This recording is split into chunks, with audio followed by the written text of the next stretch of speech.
That's right. Here's Darryl warming up their third pitcher. Well hit to left center field. Out of here. Darryl Strawberry's first major league home run. Strawberry goes to the opposite power alley with great authority. It's a 2-run home run. And now the Mets are out in front 7-1. Well hit to left field. Back is Bonds. This ball is out of here. Darryl Strawberry with home run number 38, and that is an all-time Mets record. Yes, yes, yes, and yes. Thrive Nation, on today's show, I am so excited, so fired up to interview a man that I cheered for as a kid, a man that many of you know about, a man that my father loved the swing of this guest. My dad was a big baseball fan. He was a Little League World Series kind of phenom at the age of 12. My father played in the Little League World Series in 1965. And he loved himself some Darryl Strawberry. And with that being said, Darryl Strawberry, welcome on to the Thrivetime Show. How are you, sir? I am great, Clay. Thanks for reaching out and having me on the Primetime Show. So, brother, I got to ask you, first question I've got here for you is, how good of a basketball player were you in high school? People know you as the baseball guy, but how good of a basketball player were you in high school? I could have went either way. I think most people don't even realize that. I was just getting going in high school playing basketball, and a lot of colleges was coming to see other players play, and this is out of Crenshaw High. And they were always asking the coach about me, and the coach, Willie West, was my high school coach, and he just told them, don't waste any time. He's going probably in the first round of baseball, so he's not going to probably play any more basketball after high school. So I was pretty good. I got going, and it got better and better, and you just get better. I could have went to college and probably developed more and became at the next level. So what position did you play in high school basketball? I played the forward. I was 6'5", and I played the forward. Okay. Did you have some pretty nasty shooting forward? Did you have some pretty nasty dunks? Did you ever pull off some pretty nasty in-game dunks? I did. I pulled off some great dunks. I dunked on quite a few people, and I think a lot of people were shocked, to see the kind of skills I had. And I was, a versatile player. I could shoot and, I could defend, and I can get up. I had some hops, but I don't have any hops left in me now. Okay, now I got to ask you, were you a two-hand dunk kind of guy? Were you like an old school Larry Johnson, Hornets kind of dunk guy, the two-hand guy? Or were you the one-hand guy? What was your preferred method? I was more of a one-handed guy that wanted to just throw down with my left hand, and whoever was, trying to defend it, stop it, I wanted to make sure I got the dunk right on there. That's the kind of player I was in high school, and it was really fun. To see me jump from that level in my senior year and become just this awesome player, for our city championship team. Now, you went on to obviously focus on baseball, but how good of a baseball player were you in high school?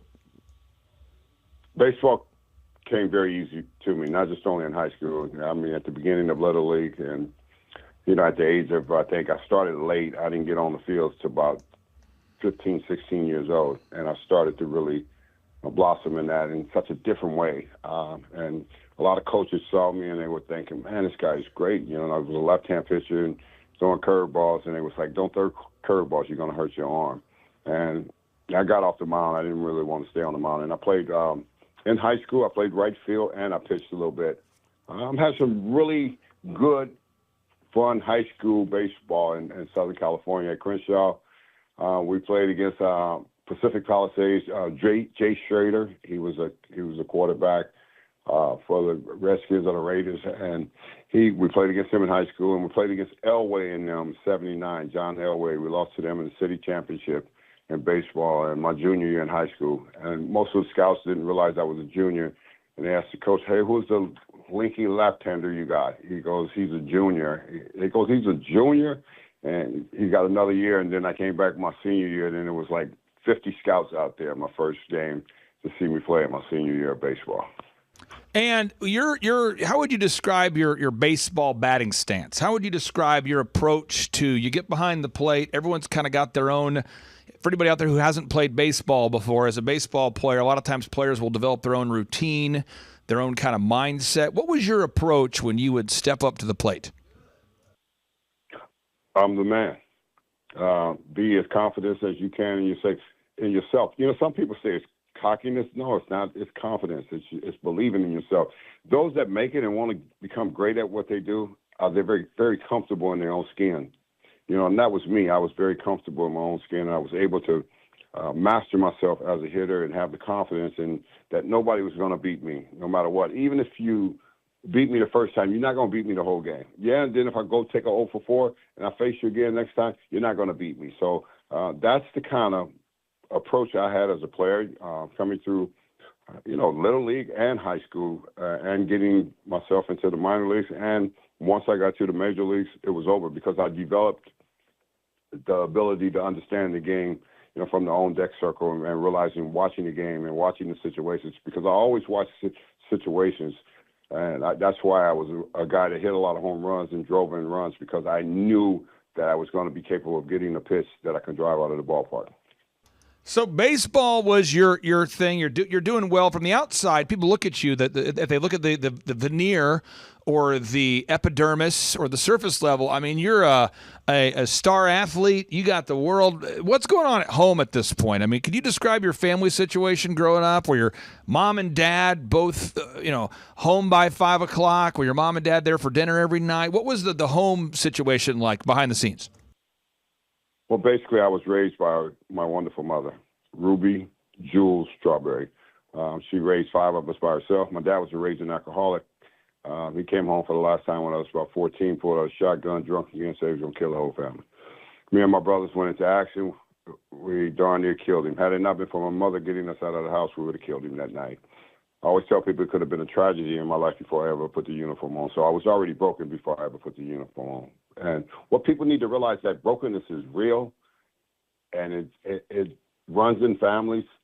And a lot of times people just cover it up and nobody gets well. And for a long time, that was the same story for me, being broken and covering it up like I got it all together, but I really didn't have it all together. I was, went to the major leagues and played the highest level, but I was still broken because I never got healed.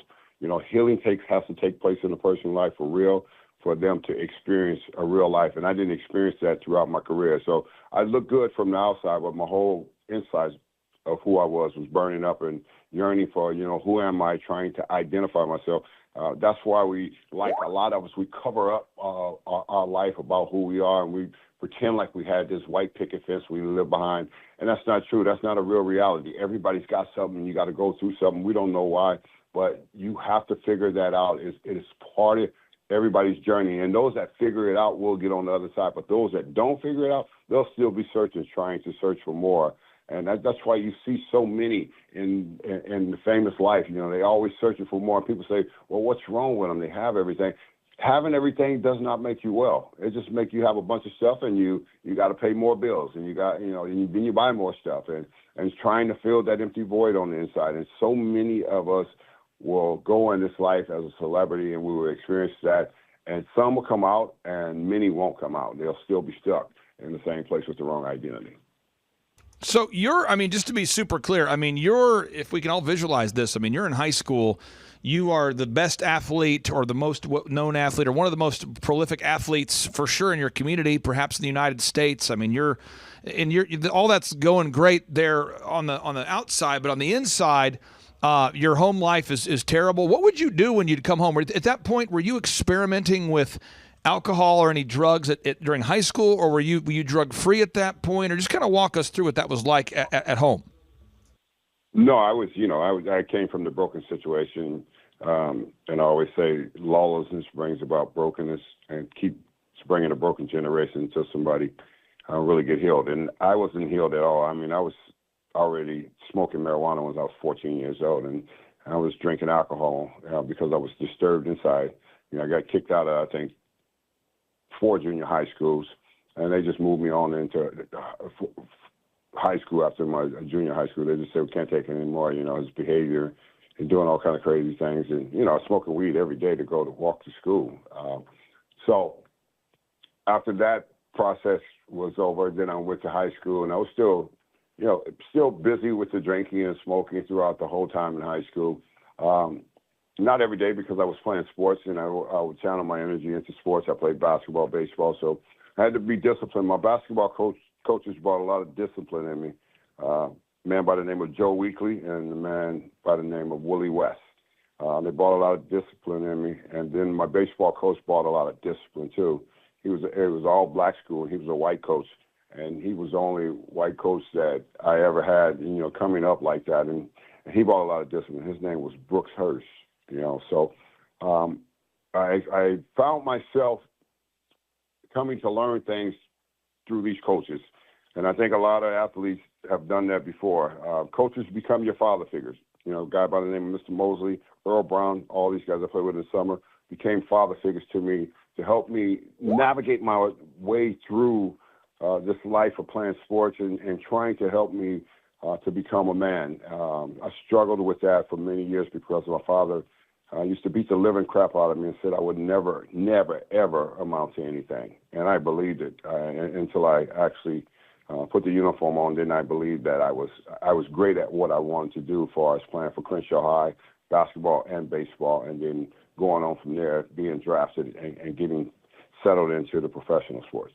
Now, baseball, it's a unique journey, baseball, different from other sports in that for some reason in baseball, if you're a very good baseball player, a lot of baseball players get drafted right out of high school. Now, the NBA, that's become more common, but for baseball, I mean, that's kind of the way it's been for a long time. So what was that path like from high school into eventually playing in the major leagues? What was that timeline like?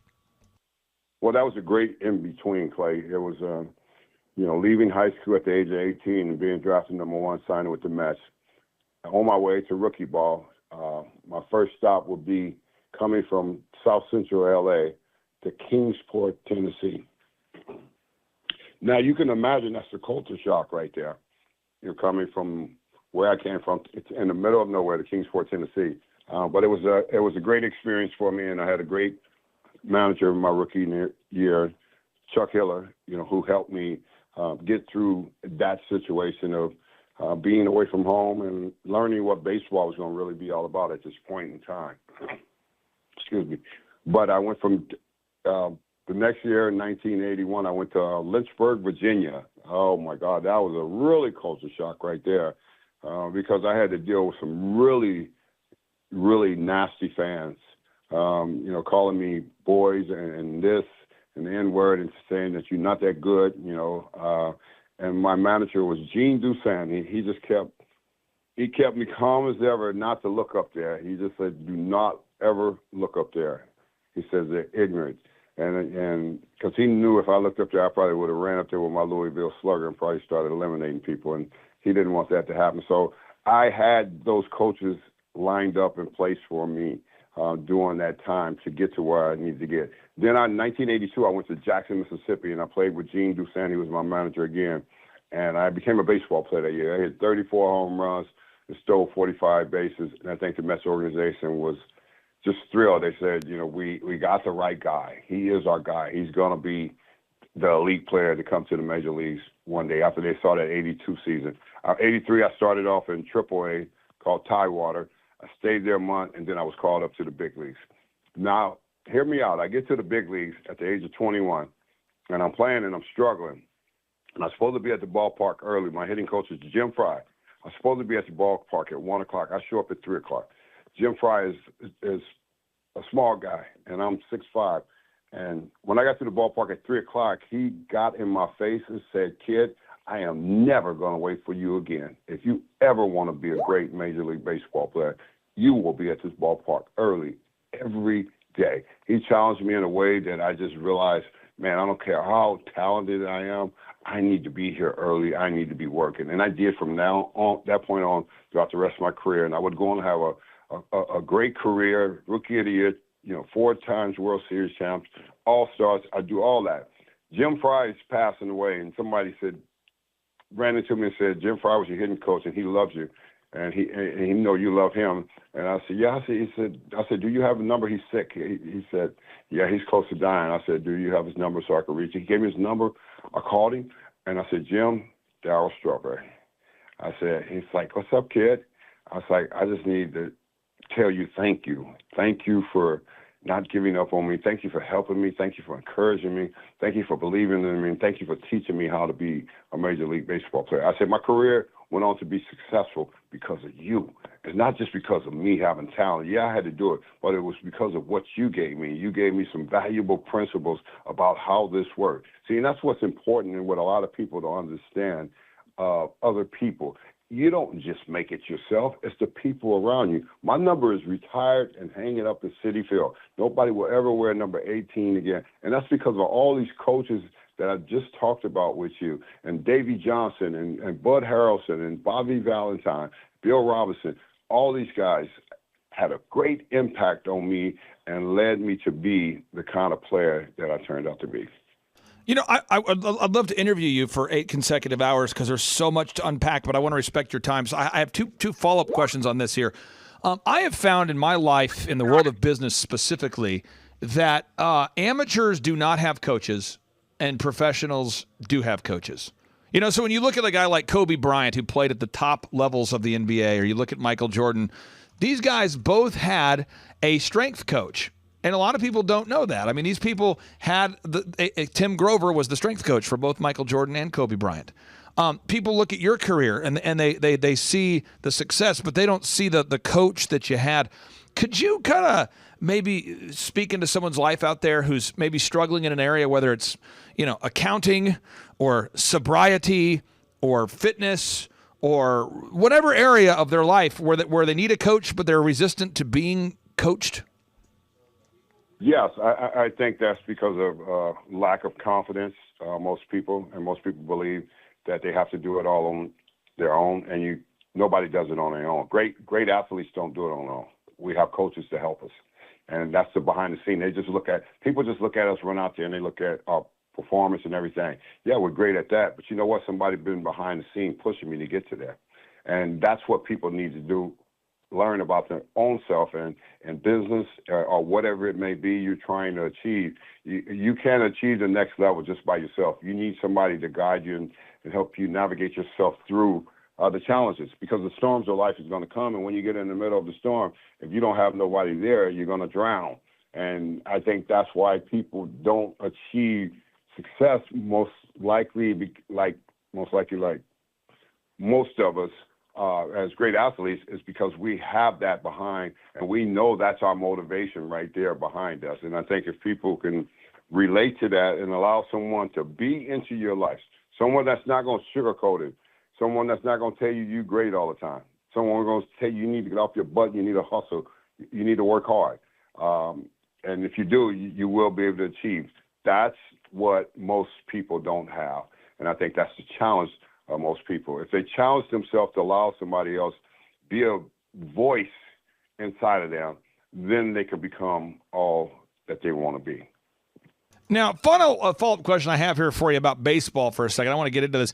You had, you stole 45 bases. You mentioned, you hit 35 home runs, stole 45 bases. We had Will Clark on the show, the famous San Francisco Giant Will Clark. We had him on the show, and he was known for being an aggressive slider. Like, he would slide into second base in a way that nobody was able to turn a quick double play on him without having to leap over his very aggressive slide. Did you have an aggressive approach to sliding into second?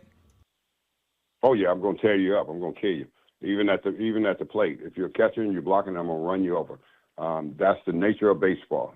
They have changed it. It's more of a different type of game. We don't want to get people hurt. It's part of what it is growing up and playing and knowing how hard you have to play to beat the other team. Because one thing I can say about me is when I see the other team, I do not like them. It's nothing personal, but I do not like them. My goal is to beat them. And now if I got to go in and break up a double play, and I did that many times. I tried to get Ozzie Smith. I couldn't get him on a double play. He saw me coming in hard, and he hopped over me. And I turned around and looked back at him, and he just threw his finger up and waved it at me. He said, next time I'm going to make you get down, I'm going to throw it underneath and make you get down, because he knew I was coming hard. That's part of baseball. And guys, back in our time of playing in the 80s with Will the Thrill, he's right about that. I'm going in hard to break up this double play, or I'm going in hard coming around third. And that catcher, I see him straddle over that plate, I am going to try to kill him. Just like Pete Rose ran a guy over, but it was an all-star game. But that's the nature of what baseball is truly all about. Have they gotten away from that? Yes. A couple guys got hurt, with guys going in, breaking their legs, and they changed the ruling on that. You can't run over the catcher. What do you mean I can't run over him? He's got all that gear on. He's trying to block me. I need to run him over. So that was just part of the time when we played in the 80s, and it was fun to be able to do that. Amen to that. Now, Darryl, switching gears again here. I mean, you ended up having a massive success, and you ended up, doing drugs, and there's all sorts of stories about the women and the drugs. And could you kind of walk us through how crazy was your life at the bottom? I mean, when you were you're statistically maybe at the top, but when you're doing copious amounts of drugs and all the women, and how crazy was your life there as you were pursuing happiness outside of a relationship with Christ? Yeah, well, you're trying to pursue happiness in the natural and in your flesh. Your flesh is stupid, and it's going to do whatever it tells you to do. I don't care who you are. I don't care if you're rich, famous, and privileged and living.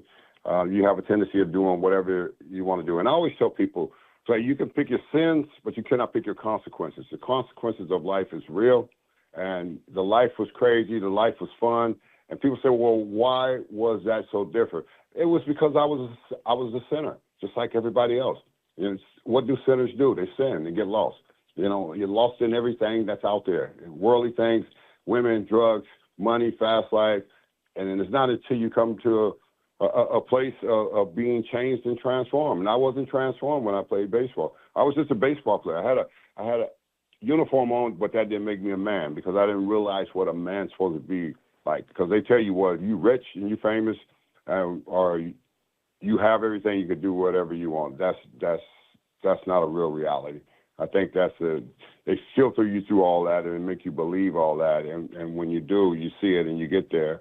And you've been to the top of the mountain like I was. I was at the top of the mountain, but nobody was home because everybody is so-called friends only when you're at the top of the mountain. So that's when you realize nobody's home, because when you come off of that top of the mountain and you're no longer there, everybody's gone. Everybody's scattered. So I learned the lesson. I got a chance to see that clear. I didn't learn it by myself. I learned it through people. My mother praying for me. She's the joy of my life, and my wife, Tracy, who was pulling me out of dope houses when I was shooting dope and smoking crack in South Florida. And she was banging on doors and pulling me out of places saying, God's got a plan for you. And I says, why don't you and God just leave me here and just let me die? She says, you're just not that lucky. And God used her to snatch me out. I was $3 million in debt, didn't have a driver's license, and I was insane. And God used her to lead me back to the cross, back into church, and I would get rescued and redeemed and restored. So it doesn't matter what you do.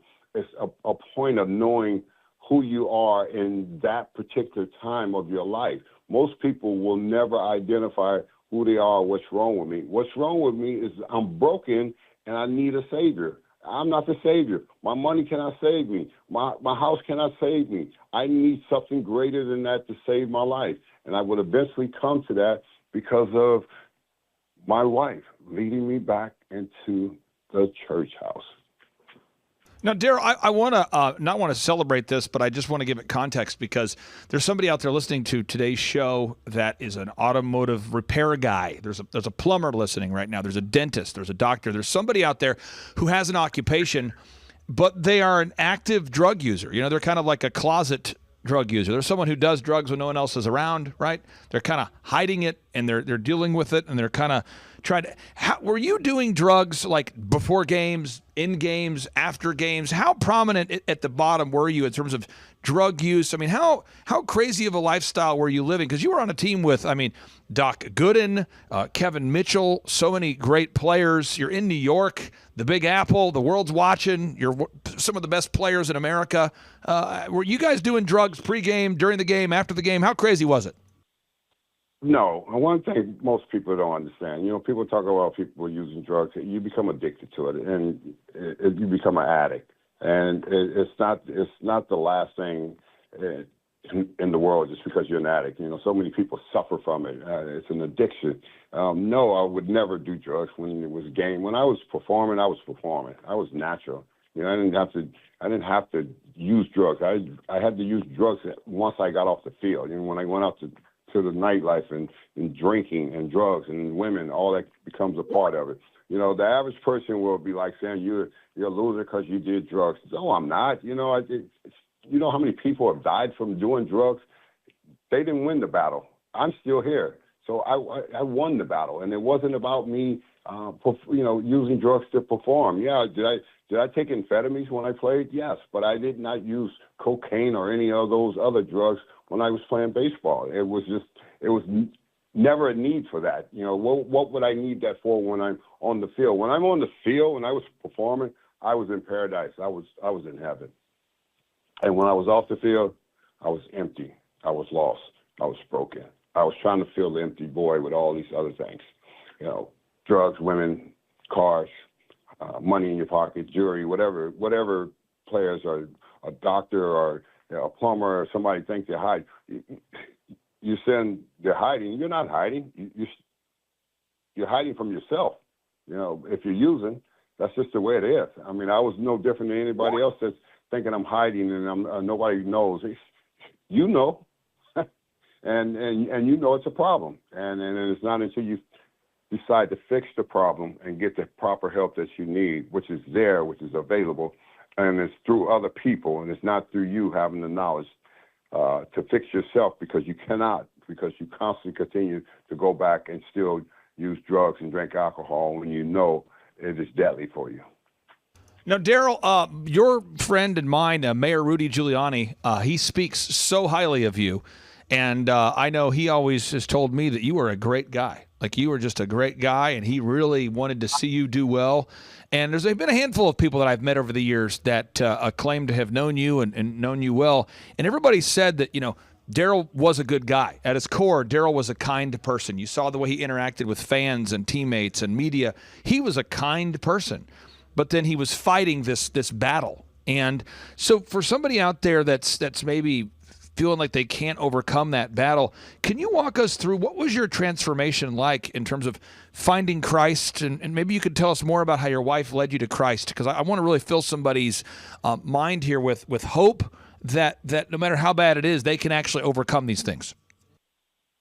Yeah, I mean, I'm very thankful for all the people that you run across and said that, you know, because I was kind. I was just a broken kid. I came from a good place. My mother was a wonderful woman. She raised me right.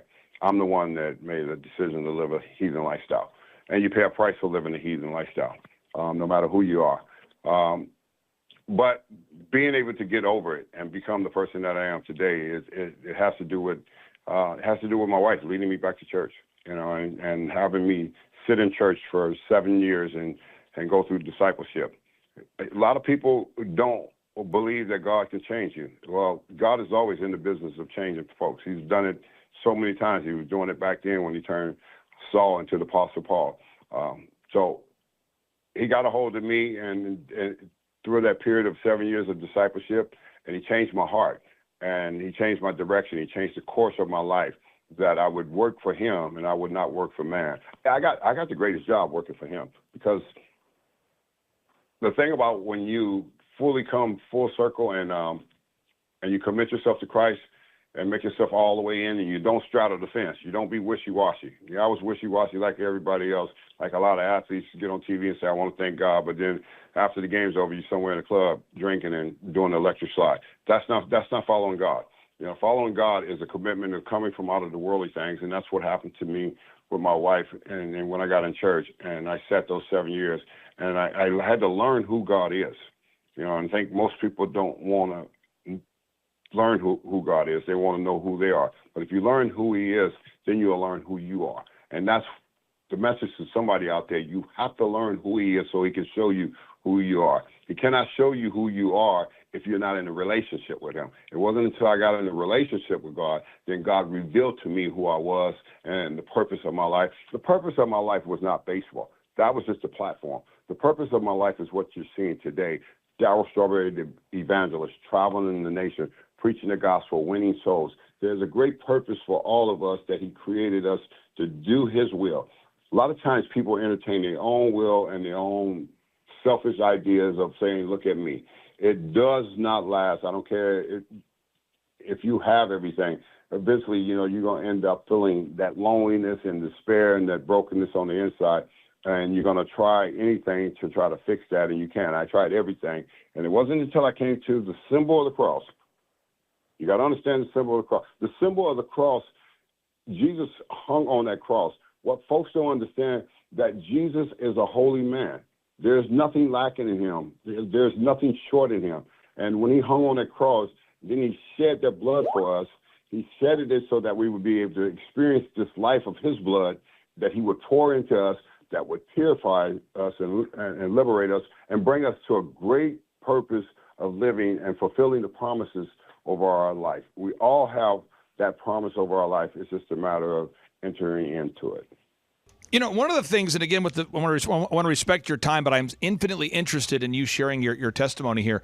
One of the things that let me know that you were the real deal is you came to Pastor Jackson Lawmire's church, and he is a man who is obsessed with leading people to Christ. And you are a man obsessed with leading people to Christ. And I watched when you finished your speech, when no one was looking, no one was around, you finished sharing your testimony, you finished sharing the gospel with people, you finished evangelizing. No one's around, no one's watching, the cameras are off, and you are shaking the hands of everybody. You're shaking their hands. But before that, you asked anybody if they needed prayer, if they wanted to come up, and you would pray specifically and directly with them. And this flies in the face of conventional wisdom so much. There's, I'm not attacking celebrity pastors, but there's a lot of celebrity pastors that kind of hide behind the velvet rope, and as soon as they finish speaking, they get up and leave. And maybe there's a place to do that or a reason for that. But you sat there and you said, if anybody wants prayer, I want to pray for you right now. And I watched poor people, rich people, lost people, alcoholics, drug addicts. I watched people that are going through something, and they saw here Darryl Strawberry, Rookie of the Year, Major League Baseball great, household name, a guy who could pick up the phone today and call Will Clark, and he would answer. You could pick up the phone and call Mayor Rudy Giuliani, he would answer. A guy who has access to the best is saying, come here and I want to pray for you. And you weren't hitting people up for money. It was just so awesome to see. Can I ask you, what are you thinking in that moment when you're asking everybody to come up and pray? What are you thinking at that moment? Because to me, it was very moving. Well, the first thing is I work for the Lord, and the gospel is free. The gospel is not about getting paid. The gospel is not about entertaining people. The gospel is there to set people free. I know that. I'm an evangelist. That's what I've been called. My spirit and anointing that's inside of me is there to lead the people and lead them back to God so they can repent to God and ask God to help them so he can restore them. You're not going to get restored. You're not going to get restored by being a brand. I'm not a celebrity pastor. I'm not a celebrity preacher. I'm Darryl Strawberry. I'm born again. I've been redeemed. So God has used my platform to go catch the lost, go catch the hurting, bring them back home to him. Because all I got to do is bring them back home to him. It's not me that's doing it. What people don't understand, they're looking at me in the natural, but it's not me that is doing it. It's the supernatural underneath that, which is God himself. And that's what he does. He brings people back home so they will not be lost and spend eternal life in hell. He does not want one to spend eternal there. But God knows himself, but that is eternal if you do not come to him. And it's very simple. Listen, Clay, I tell people all the time, the Bible is a simple book for complicated people. Okay? The book is very simple once you surrender to God. But we're complicated people, so we want to change what's in it, and we want to add to it, and you cannot change and you cannot add to it. And that's why you have to read it for yourself and understand how simple it is. Yes, it's complicated at the beginning. You don't know it. Yes, because you haven't gotten the revelation of who Jesus is. It's not until you get that revelation, and that I have had that revelation a long time ago. I've been converted a long time ago. My eyes are clear.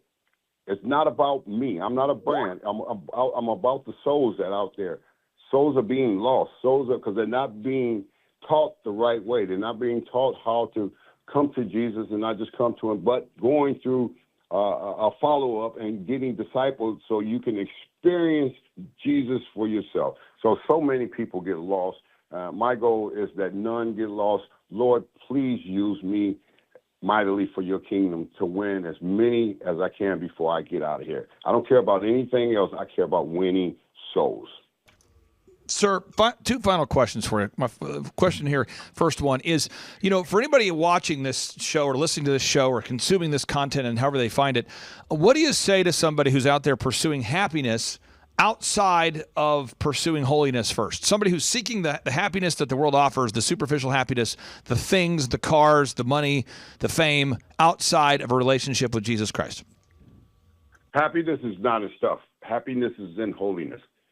Holiness, once you arrive to that place and you find holiness in your life, you will be happy for the rest of your life. You know why? Because I know where I'm going once I die. And I almost left here last year with a massive heart attack. So God could have, if I passed away, I was on my way home. Eternal life. People don't realize that this is not eternal life here. These things are not important. Too many people are trying to embed themselves with a car. A car is just a car. You're going to look at it and buy a new one. Yeah, it's a brand name. Guess what? It's going to drive you just like another car to where you want to get. Oh, because you look good, but see, you're trying to fix yourself looking good with things instead of him. If you fix yourself with holiness and righteousness, you will find true happiness. I am happy. Do I have tough days sometimes? Yes, just like everybody else. But my joy is in the Lord. My joy is not in all these other things that people make out to be here. If it was so great, then why is there so many celebrities in Hollywood get married and can't stay together? If happiness was great and then having everything. Explain that to me. Because they don't have the joy and the holiness of the Lord to keep them together, so they break up and they go somewhere else to search for somebody else. I did it before, too. I know what it's like. I know it's true. But I am so happy in my life, my contentment with my wife is because I walk in holiness with God over my feelings. Wow. Okay, final question I have here for you. And I've got a guy in the studio here. Steve, are you on mic 5? Yeah. Mic 5. Okay, let me turn on mic 5 here. I think, Steve, can you hear me now? Can you hear me now, Steve? Are you there? I can hear you. Check one. Maybe hop on Z's mic there, Steve. Let's have you hop on Z's mic. Let's get you on Z's. Steve, try that one. Try that there, sir. Are you on there? Okay, you're there? No? Okay, let's try it. We're going to get it. Okay, Z. No, nothing there. Try this one. Steve, you good? Try it one more time. Check. There we go. Okay, Here we go. So Steve is in the studio. And, Darryl, I did not plan this, but Steve Currington, he's a mortgage lender. And he has been sober for how many days, Steve? Oh, days. It's in years. How many now, years? So it's 8 years this year. 8 years. 2016. And I've known Steve and of Steve for 2 decades. I'm sorry, 9 years this year. 9 years. Crazy. Yeah. And I've known Steve and of Steve. And Steve, people know you as the super successful guy. But you got sober 9 years ago, and you've become like a very, very different person and a dear friend of mine. And you just happened to be in the studio in the office walking by, and I'm like, oh, come on. Yeah. This is incredible. So I'm like, Darryl Strawberry's on here? Come on. So what question do you have as a guy who's recently, in the last decade, I mean, you've just turned away from alcohol and drugs. What question would you have for Darryl? Well, I don't know a lot of your faith history, but what I would want to ask is, like, how have you leaned on your faith to connect and support other players in the game during the highs and lows of their career? And have you been able to do that? Because I don't know if that was during your baseball career or if you found God later. But since then, how have you been able to lean on your faith to support those other players and maybe make a real difference in somebody's life that you played the game with?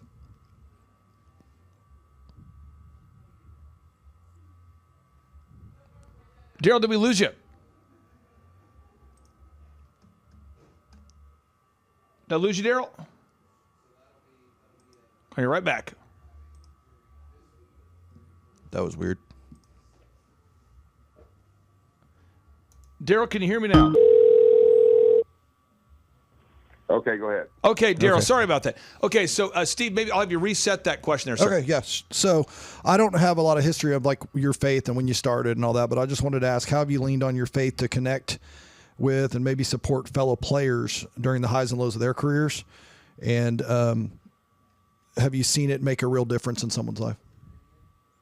That's a good question, Steve, because I've just actually been living my life ever since I retired, and it's been over some 27 years living a different way and being in action, not just really talking about it. I mean, they follow me. And when I first started in this journey with God and getting on, they was like, yeah, let's see how long this is going to last. And it's been over 20 years, and they're still waiting for me to come back, a lot of them, because what happens with athletes never change. They still stay stuck in the same place. They still stuck in with the uniform on and talking about what it used to be like and talking about, what it's like today for the players today. I'm not stuck in that place anymore. Right. I'm in ministry. I live a new life. I'm on the road all the time. So I'm always focused on helping those that God sent me to, and those that I played ball with. They see me at reunions, and they see me that I don't go down to the bars when I come to the reunions. I don't be in the chit chats about all the stuff we used to do. That's over. You got to get past all that, and I think a lot of times guys can't get past it. I've seen so many athletes in their career after playing, they're actually not been able to move forward. They're not going anywhere. They're pretty much stuck in the same mentality. I'm not that person. What people fail to realize that when you come to Christ, you have a complete overhaul transformation of your mindset. It's totally different. You live a different way, you act a different way, and you talk a different way.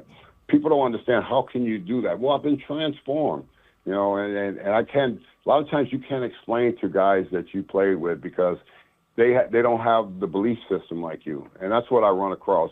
They most of them think, well, it's fake, he'll be back, and back to what? And they're still waiting for me to come back. So I'm actually proud of the fact that I am a man of God, and that I've been rescued and been able to get on the other side of life and being able to help so many other people experience what I experienced. But most of the times, most athletes don't want this, because you know why? It takes work to do this, and it takes change. And it takes a commitment to do it, but it also takes a man to step up and say, you know what, I had some failures, and I need to be well, and I need a savior in my life. Right on.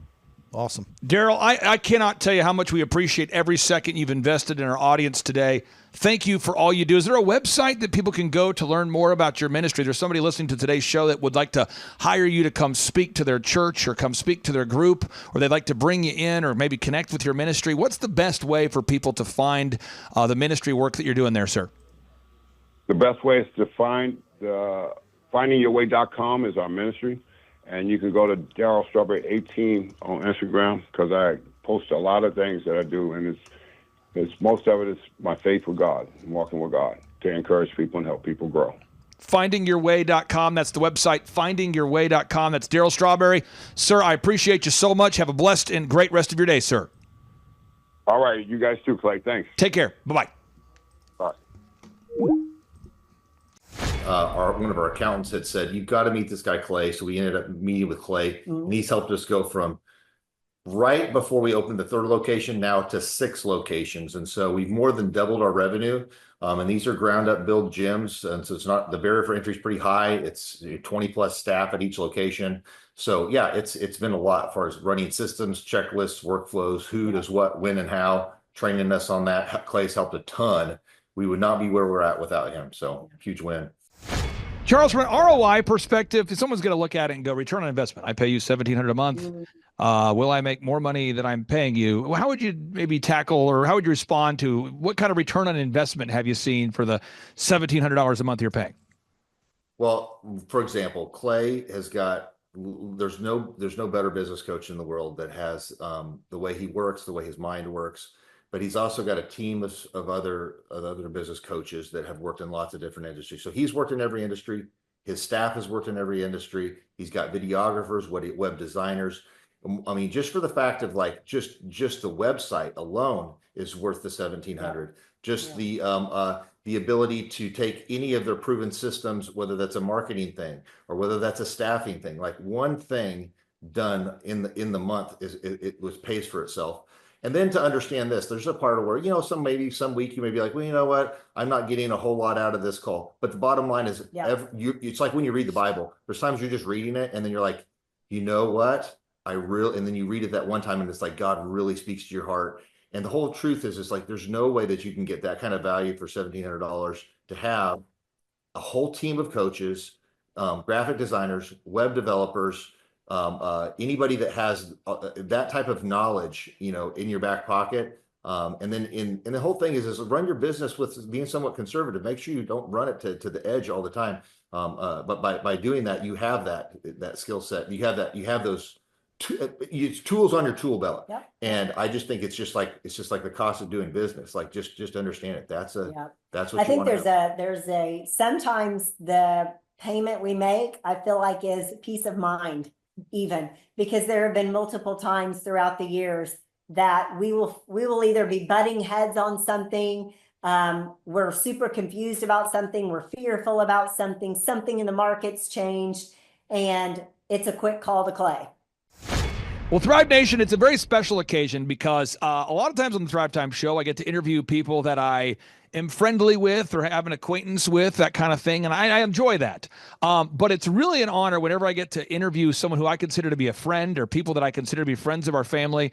And it's awesome when we can celebrate a success story because it's a life-giving thing. And for somebody watching today's show, if you feel you need like a checkup from the neck up, if you feel stuck, if you feel like you don't have the resources to get started, but you have the resourcefulness, maybe today's show is the show you need to hear, because this is a couple. They started this business together out of their house, and they've now grown it into a multi-million-dollar, super successful company. And I've had the opportunity to work with them in a consulting or coaching capacity over these past 5 or 6 years, and I am so excited to have them on today's show. And with that being said, Amber and Charles Kola, welcome on to the Thrivetime show. Amber, how are you? Great. Thanks, Clay. It's awesome to be on here with you. Yes, we were excited. Okay, so I got to ask this real quick because people think you're a hologram. How long have we had the opportunity to work with you, or how long have we worked with you guys together from a kind of a coaching relationship? We probably started back in 2017. 2017. Yeah. So yeah, we're looking at 7-8 years. Yeah, I mean, it's coming up on 8, probably. It's a little over 7. And from that time, I mean, you guys have experienced tremendous personal growth and business growth. I mean, could you, Charles, maybe talk about, I'm not looking for your specific financials, but could you maybe talk about maybe the size you guys have grown over these past 7 or 8 years at kolafitness.com? Absolutely. Yeah. We started off, we were getting ready to open our 3rd location, and one of our accountants had said, you've got to meet this guy, Clay. So we ended up meeting with Clay, and he's helped us go from right before we opened the 3rd location now to 6 locations. And so we've more than doubled our revenue. And these are ground up build gyms. And so it's not, the barrier for entry is pretty high. It's 20 plus staff at each location. So yeah, it's been a lot as far as running systems, checklists, workflows, who does what, when, and how, training us on that. Clay's helped a ton. We would not be where we're at without him. So huge win.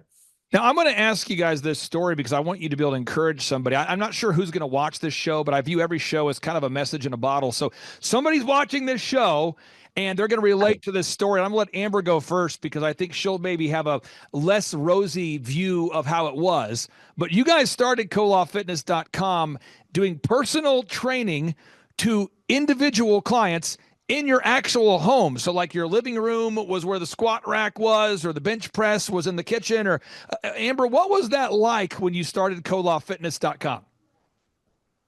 Well, I think when you're starting something like that, you don't see bigger picture. You're not thinking that far ahead. You're just kind of thinking you have to work, you have to survive, you've got to make money, you're doing what you love.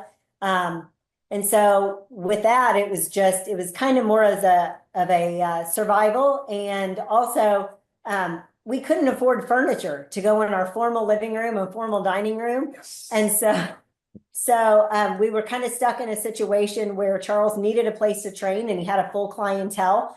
And so we just went, well, why don't we find like a big universal piece? stick it in the living room because it's just an empty room. And the dining room became more of the office. And so we bought a big universal piece and threw down some rubber flooring, ripped up the carpet, and put some big mirrors on the wall. And we just started doing what we needed to do at the time with I definitely did not think it was going to be in my house for a couple of years for sure. But yeah, a lot of it was fear of failure. I was like, I want to make sure that, I can provide for my family. And we were trying to every lead I had, I'd follow up with every client I trained, want to make sure that I gave them good results. And next thing you know, we have about 160 clients coming in and out of the door a week. And it's me and about 4 or 5 other trainers training out of our living room. And so it became a revolving door of fitness. And then Amber also did some hair. So she had a hair salon in the back of the house. So it's like a training studio in the front of the house and then a hair salon in the back of the house. So yeah. Now, the win. Now, I want to share this story because I don't know if I've ever shared this story with you, but I think our listeners need to hear this because your story is better than mine. But let me just show this to the listeners real quick here. If we go to 111th and Memorial in Tulsa, Oklahoma, my wife and I, we were 20 years old-ish, and I remember I was so excited to be able to build our house. I remember telling my wife, honey, we can afford to build a house. We are going to build a house, a brand new house. She was so excited. I remember we were driving down Riverside. She was like, we're going to buy a house? I go, yeah. She's like, we're going to build a house? I'm going, yeah, because we're young couple. We'd just been married a couple years. Right here at 111th and Memorial, I found a builder named Rob Brewer who did a phenomenal job. I would hire him again. And this is a true story. So I built this house from scratch.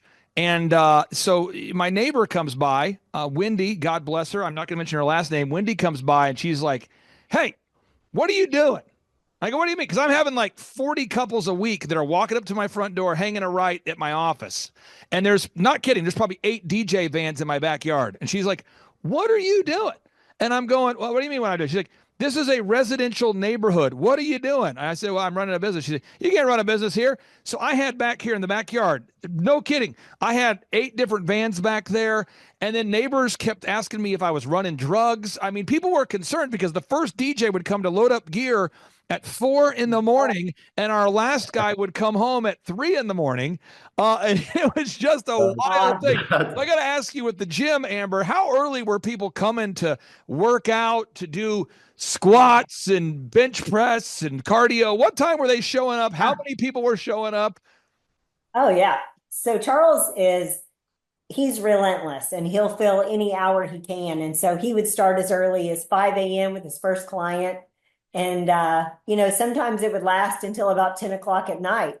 And so it was just a revolving door. And we always blocked out the middle of the afternoon at 2 o'clock every afternoon. And him and as we added staff, we would all work out together. So it became this big, workout session together. It was awesome. And this is a real thing. Now, Amber, I'm not looking for anything super salacious, but I mean, did you ever have awkward situations? I mean, because you're sleeping there, you're living there. Do you guys ever have just like, I remember with the DJ business, my wife about once a week there for a while, she would come downstairs and one of my DJs would get, Clay, where's the bathroom? I'd say, right there. And they would walk into our master bedroom and I'm like, get out of there. That's my bathroom, you sicko. I mean, did you ever have just weird client interactions? Oh, yeah. Totally. Our kitchen became like the staff break room. And so all of a sudden I've got everybody's lunches in my fridge. And I remember one day a guy had went to get the barbecue sauce out of the fridge and just drops it. And it just shatters all over the kitchen floor. But his client was here. So he looks at me kind of like, and I was like, just go. So I'm cleaning up barbecue sauce out of the kitchen. One morning I had gotten out of the shower and I come out of the bathroom, which is at the top of the stairs. And I'm just making that short little jag over to my bedroom door. And so I had my hair in a towel and a robe on, and I opened the door, and right there at the bottom of the stairs, Charles has one of the clients doing calf raises. And they just, good morning. And I thought, get this out of my house. So the trainers napping on the couch between clients. And our middle son was in pre-K at the time. And so he'd come home half the day and he'd sit on the couch. He was just so little, his feet would just stick straight off the couch. And he'd try and watch cartoons. and there would be someone on like a ab mat on the floor right in front of the TV doing crunches. That's right. And so he's just watching his little cartoons as someone's doing crunches in front of him. And so, oh yeah, the whole family was in on it.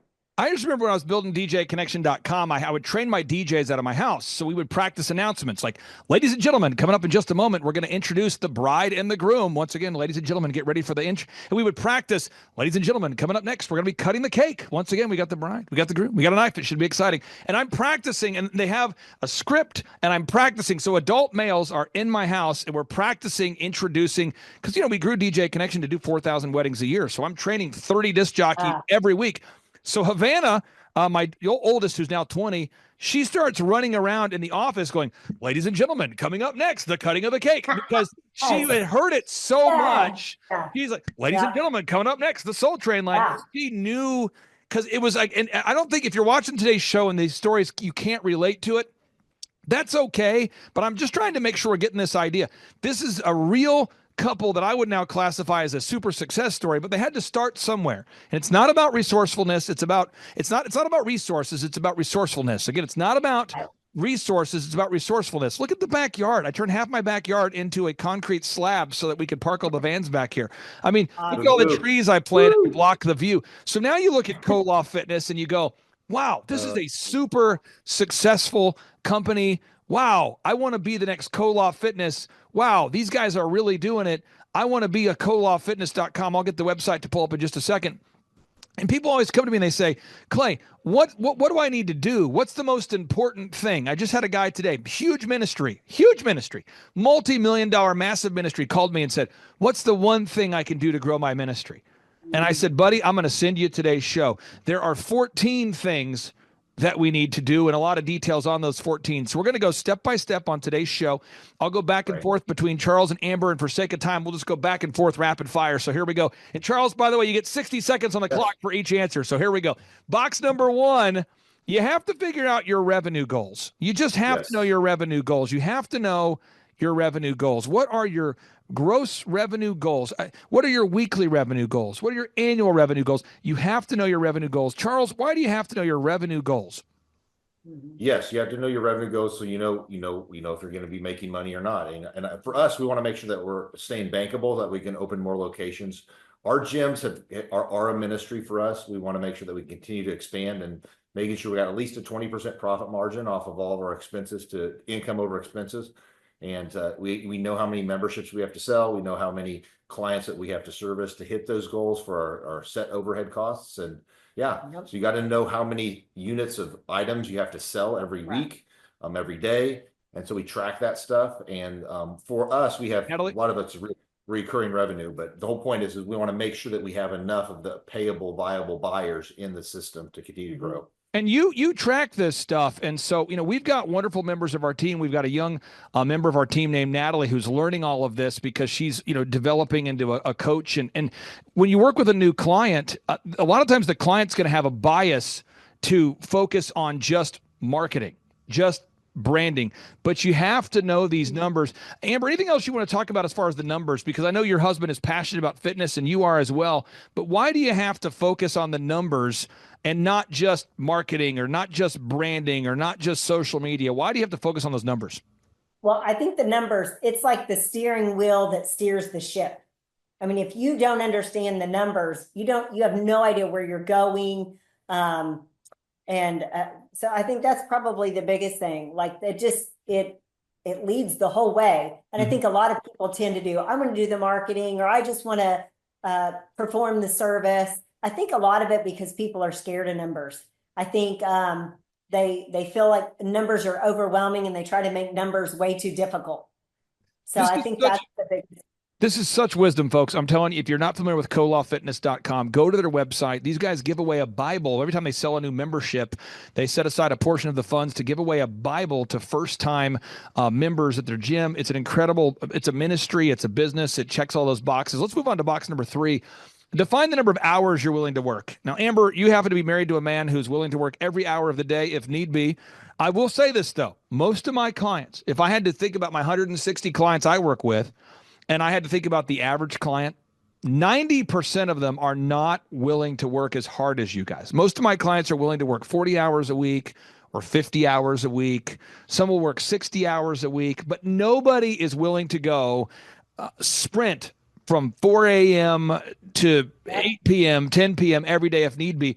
Your husband is willing to do that. Why is it important for you guys, Charles, to define the hours that you're going to work, the hours that you're not going to work, block out time for the family cruise, for the family trip? Why is that an important box there, Charles? Yeah. That way, my wife will stay married to me. And well, I'm like you. I like to just go. And then we take off and we go to church on Sunday. It's important for us for us to hold the Sunday as a Sabbath, as a day off. Other than that, I like to work. I like you talked about vacation, to vacate or to leave something. I love to work. I love to build the systems and build the documents and train staff, build the systems and so on. But we do have to make sure that once a quarter we try to look at taking time off. Go ahead. Right. Well, I would say the biggest thing that we always talk about in marriage, family, and work, expectations and boundaries. Those two things have to be very clear all the time. So as long as he understands what my expectations are and I need him to fulfill a husband role in addition to working, as long as he understands that these are my expectations and then these are my boundaries.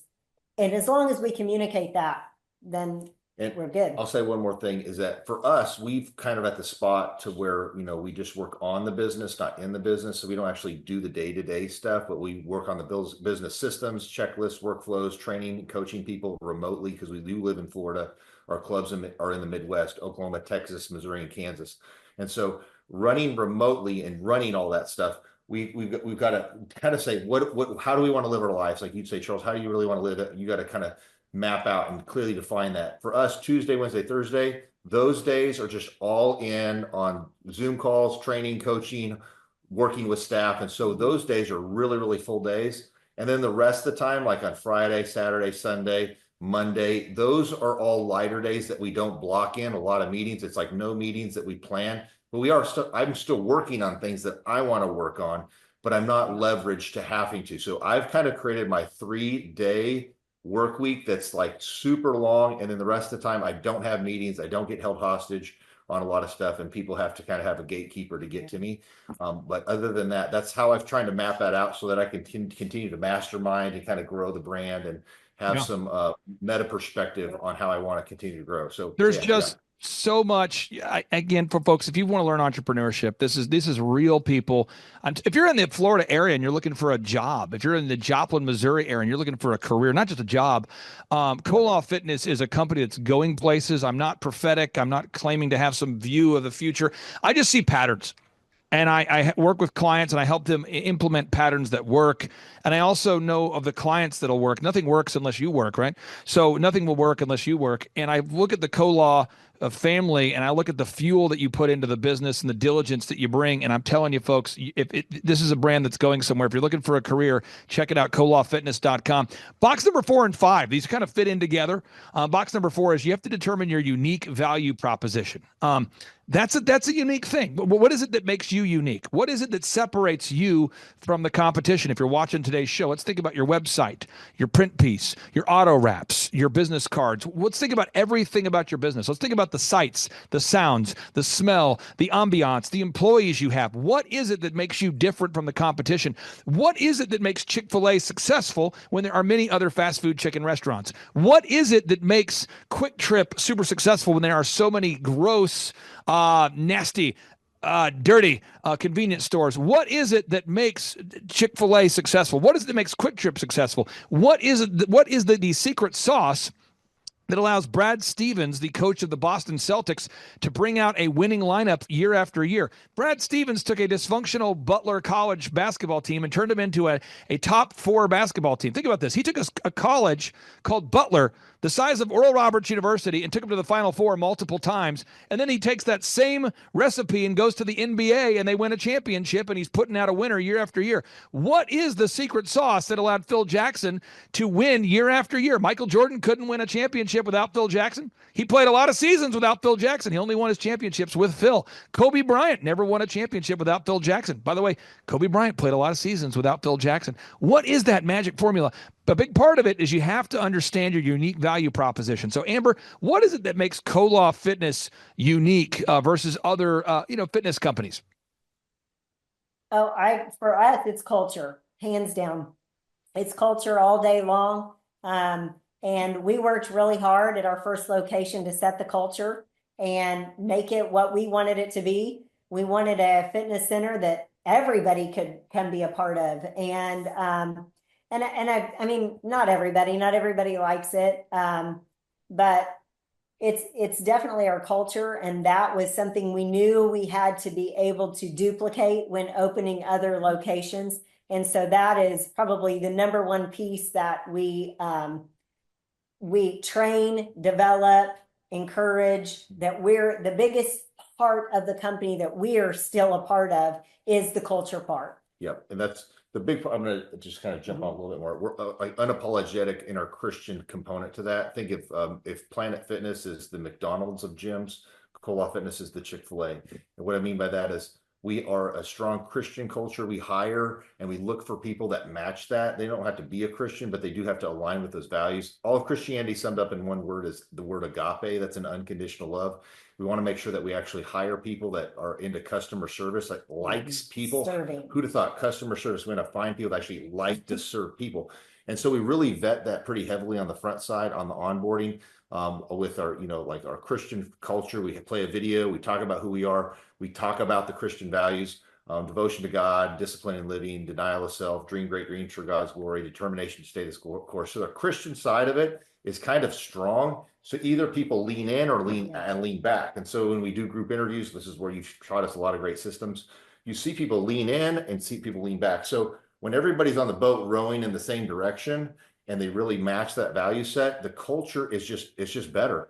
And when you hire people that actually like people, they want to acknowledge your presence, close the gap, give them a fist bump, a high five, make somebody feel like the highlight of the day when they walk through that door. So we train people on those systems. So we took the culture that we did when we first opened the club, and we defined it into actual ways that we can role play and script it with our staff, so that you have not a purple hair McDonald's perpetually distracted crayon mark tattoo person. You have a person opposed to like a McDonald's, somebody that runs up to your car like a Chick-fil-A, that's you got their polo on and says my pleasure. So that's where we have to be very, very, very specific on how we do culture differently than the competition who's just, scaling out like crazy. Yeah. But people, like, the greatest currency in life is how you make somebody else feel. We want to make other people feel like the highlight of the day, and hire people that are sincere. They're just genuine, that truly like people. If you do that well, you have to lock the doors to keep people out. Mm-hmm.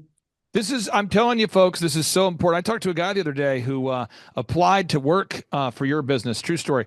And he's kind of a gremlin. I know him because he didn't get hired by a friend of mine. And so a friend of mine's like, hey, I didn't hire this guy. He's kind of a gremlin. I said, what do you mean gremlin? He's like, yeah, he's just kind of a curmudgeon, kind of a negative guy, Debbie Downer. And, he's got a big background in fitness, though. And he's into fitness, and he played at, sports at a high level, and he'd love to come work for you, Clay. And I go, okay. And he's like, yeah, I guess he applied for the Koloff guys a couple years ago, didn't get the job. And I'm going, interesting. And I knew that and I met the guy, I'm like, this guy, I understand why you didn't hire him, and I didn't hire him either. And I'm just telling you, have certain standards. And if people aren't up to those standards, they can come back and reapply later after they turn that frown upside down. But you have a certain standard there. Now, box number 6, the three-legged marketing stool. At Koloff Fitness, with every business we work with, every business that I work with, what we do is we develop a three-legged marketing stool. Now, I'll give you a moment, Charles and Amber, to reflect on this, and maybe this is true for you, maybe not. But a lot of my clients that come into my life, I think about Stacy Purcell, longtime client, great lady. I think about Shaw Homes, shawhomes.com. We helped Shaw Homes grow from $14 million a year to $150 million a year. I think about satellite phones. Tina, her company Sat123. We've helped them grow to $100 million a year of sales. I think about OxyFresh, oxifresh.com. We've helped them grow now to 500 plus locations. And every single time I sit down with a business owner, they have not a three-legged marketing stool. No. They have a variety of things that might work. And through tracking, we start to figure out what doesn't work. And so with Stacy Purcell, with her wonderful business, we found out that LinkedIn didn't work 100% of the time, thus saving her $8,000 a month by turning it off. I just had a client this week, true story, we found he was spending $4,000 a week on YouTube ads, Instagram ads, and TikTok ads. Got a lot of clicks, got a lot of views, no leads. Another client, I'm just a stream of consciousness. Another client of mine, they were doing mailers, getting zero response. Another client of mine was doing billboards to the tune of $6,000 a month between all their locations. And as you look at the different businesses and you track, you can really, really become much more profitable by nailing down a three-legged marketing stool. Could you talk about that, Amber? Maybe the impact it's had or hasn't had, tracking the results, getting rid of what doesn't work and focusing on what does work? Yeah, well, I would say none of that is my part of the business. And I'm so thankful. I hate marketing. But what I would say to that is that has everything to do with, like we were talking about, your numbers and the tracking. So you're talking about tracking these things. That's my side, the financial side. And I want to know that when the money's going out, that return is coming back, right? And so I do that side of it we talk about a marketing budget and watching that and holding true to that and watching those numbers and watching,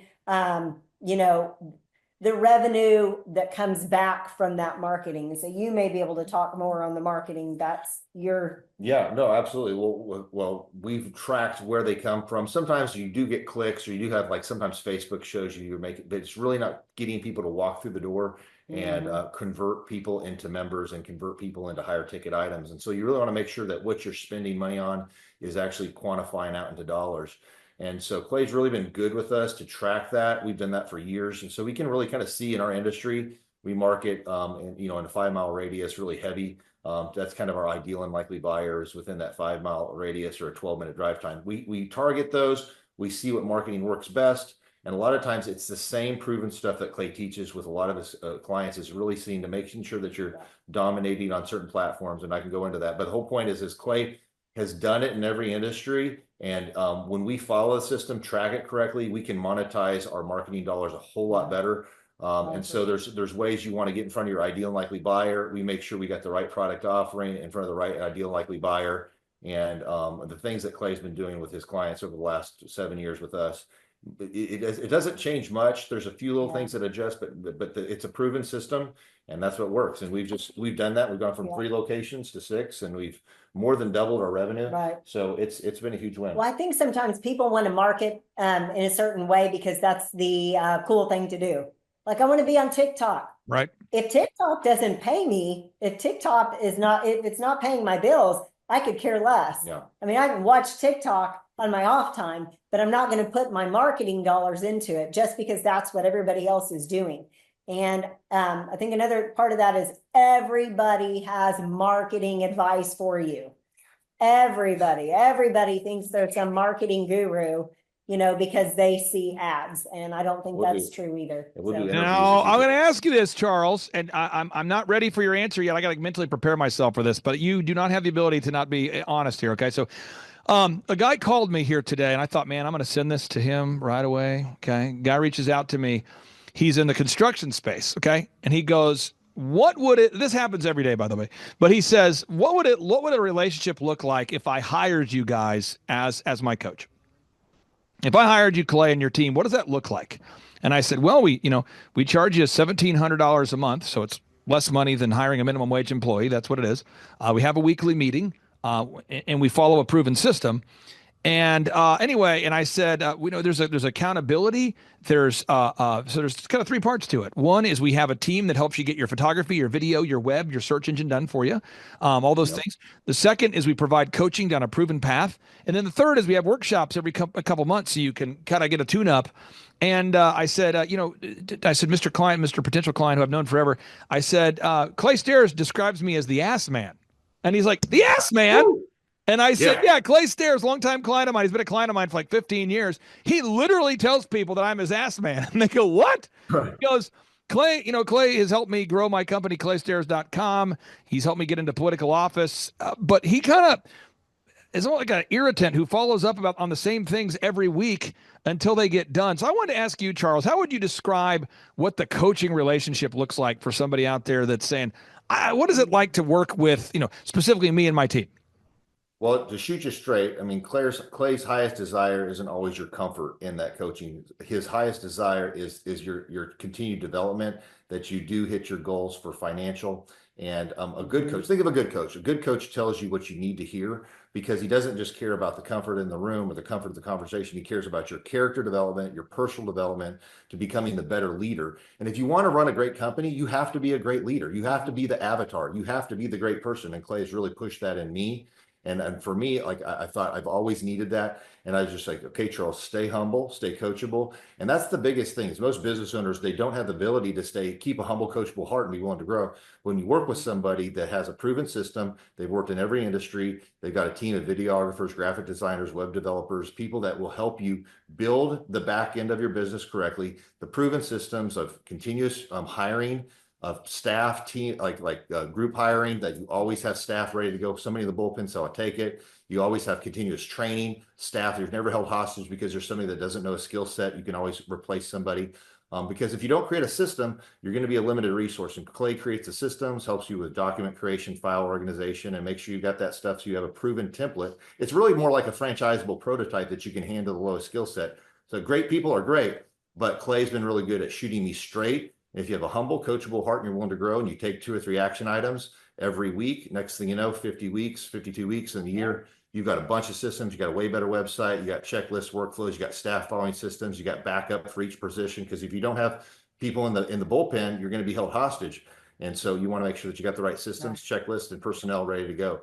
And to run 6 different businesses in 4 different states, from Florida in the Midwest, so we don't live there, we have to have good systems, checklists, workflows, and so on, and making sure people are holding to that. Clay's been really great for helping set up those systems. So yeah, but it's to be honest, it's not always, the conversations are definitely sometimes challenging, but understanding that both parties, me as the client, him as the coach, is really trying to have the highest desire to make you grow into a better person, and to help your company grow and be better. And for me, that's a good coach. And that's why I like working with Thrive and Clay. So yeah. Amber, I wanted to tap into your wisdom on this. There was a statement that was made years ago by Robert Kiyosaki, and it really resonated with me. I heard this about 20 years ago, but he said, amateurs don't have a coach. Professionals do have a coach. And at the time I thought, you know what, from a legal perspective, I probably need a coach or mentor to help me. So I hired wintersking.com, and I've used that company for 10 plus years. It's really helped me. I thought to myself, from an accounting perspective, I need probably to have her a coach. So I hired CCK. And so in the areas where I want to improve, I really do firmly believe in having a coach. When I wanted to become a better speaker, I hired Carlton Pearson, and I worked with Carlton for as long as he would work with me, because at the time he was the top televangelist in America, and he was a phenomenal verbal communicator. And so, but it wouldn't have worked if I wasn't coachable, and if he wasn't willing to coach. And you guys have done such a great job over these years implementing, and I just see the future is so bright here. So when we look at your website now, could you talk about just that weekly meeting and making those little iterations, and every week making it a little better? Because I think some people want to get rich quick. They want to become successful in 10 minutes. They want to ready, set, let's go. But you guys, every week we go to kolafitness.com. Every week we enhance the website. Every week we enhance the scripts. Every week we enhance the value proposition. Every week we're doing little tweaks that are improving the brand. Could you talk about that mindset of that weekly improvement? Yeah, absolutely. Well, your numbers, you have to have good feedback tools, some key performance KPIs or key performance things you look at for sales over cancellations, and how much dollars you're spending on marketing. When we track that on a regular basis, we can see that we're doing well or not doing well. We make pivots. We get coaching feedback from you on best practices. And one thing is that you've not just worked in our industry, but lots of industries. And having a team of people, a team of coaches that say, hey, this is what's working, this isn't what's working, it's super valuable. And so like I mean, I've got an MBA in school, but I'm telling you, like, it's real life is so much more important, and having good people that have good feelers. It's like you're only as good as your team, and Clay brings a whole team to your team. And anyways, we have a weekly meeting. Our weekly meeting, we look at, like, what are the key things that impact us? It's going to be signups over cancels. What are those signups? Which ones upgraded to higher tier options, whether that's membership, higher tier membership options, or whether that's tiering up into higher services like fitness coaching, like one-on-one coaching, or fitness training, or nutrition coaching, or group training. But getting people into those things and understanding the scripts, how to role play that over and over again, making sure your staff understands how to communicate effectively with the customer, role play until that socially awkward, young person can totally get it, and they understand how to do it, until the critical thinking phase has gone away. They know how to do it. Now you got staff that knows how to communicate well, how to show the product offering, benefits over cost, and then show them that, hey, if you don't do it, this is what won't happen. And you want to show them that you're going to really change their lives and save their life, add years to their life, quality to your years by changing new habits. And when people see that value, you've got the right staff articulating it, you close a lot of deals, you upgrade things, and you change a lot of lives. Well, one thing, Clay, I think with the coaching is it's been beneficial. It's kind of like you're our blind side or a blind spot coach. This is what we've created. There's a lot of emotions attached to it. It's what we love. It's what feeds our family. And so we can become very emotionally charged. And I think you're super helpful to kind of bring us back in and go, hey, like, so you kind of keep us focused, separating the emotions from it. And I've heard a lot of people say to you, or, in conversations we'll have, and they'll say, yeah, but you don't understand landscaping. It's not about understanding landscaping. We don't talk fitness every week when we meet. But it's about, it's about business, and it's about where we're going, and you really help keep us on track. There's that accountability, like you talked about. You guys are just super valuable. Your set of eyes is super valuable. Yeah.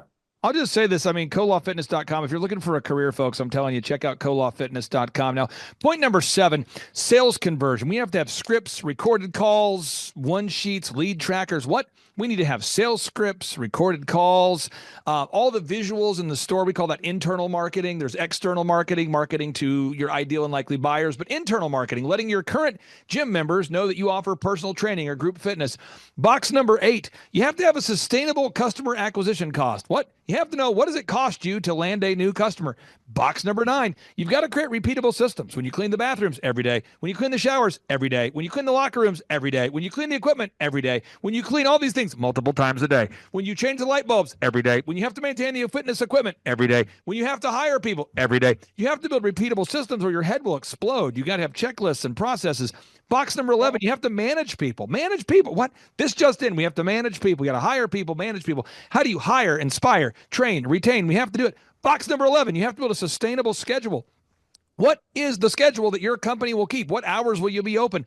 What kind of shifts do you have? What kind of org chart? Who's in charge? Who isn't? How do you deal with somebody that doesn't want to follow the systems? Because this just in, a customer will fire you if you won't fire your bad employees. In box number 12, you got to have a high standard with the A players, the B players. You got to coach up the B players to become A players. You got to coach those A players to become future leaders. You got to coach the C players out into another job or to the local bus station. You got to get them out of your life or they will ruin your business.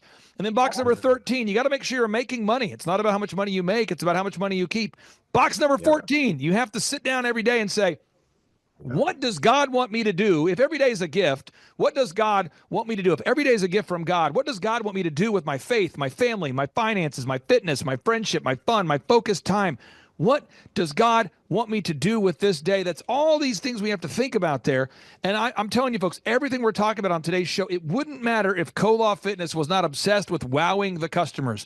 Charles Kolaw and Amber Kolaw are obsessed with helping you take your fitness to the next level. If you're out there today and you are in Joplin, Missouri, you're in Texas, you are in all the different markets they're in, go to kolawfitness.com. You can see the markets they're in. I'm telling you, these guys are obsessed with wowing customers. So I'll go to you, Amber, then I'll go to you, Charles. Everything we talked about doesn't work if you scam your customers. Everything we talked about doesn't matter if you don't wow your customers. Could you talk about why at the core, even though we're going over all this business stuff, all these details, at the end of the day, you guys at Kolaw Fitness have to wow the customers. Why is that so important, Amber? Well, I think for us, it's important because we love people, and everybody needs a belonging and worth, and they need to feel important, and they need to feel cared for. And like, that's our passion. We just love loving on people. That's what made Charles such a phenomenal trainer when that was the initial start of the whole company. It was just his desire to help people and his love for them. And that was the same reason, a million years ago that I did hair.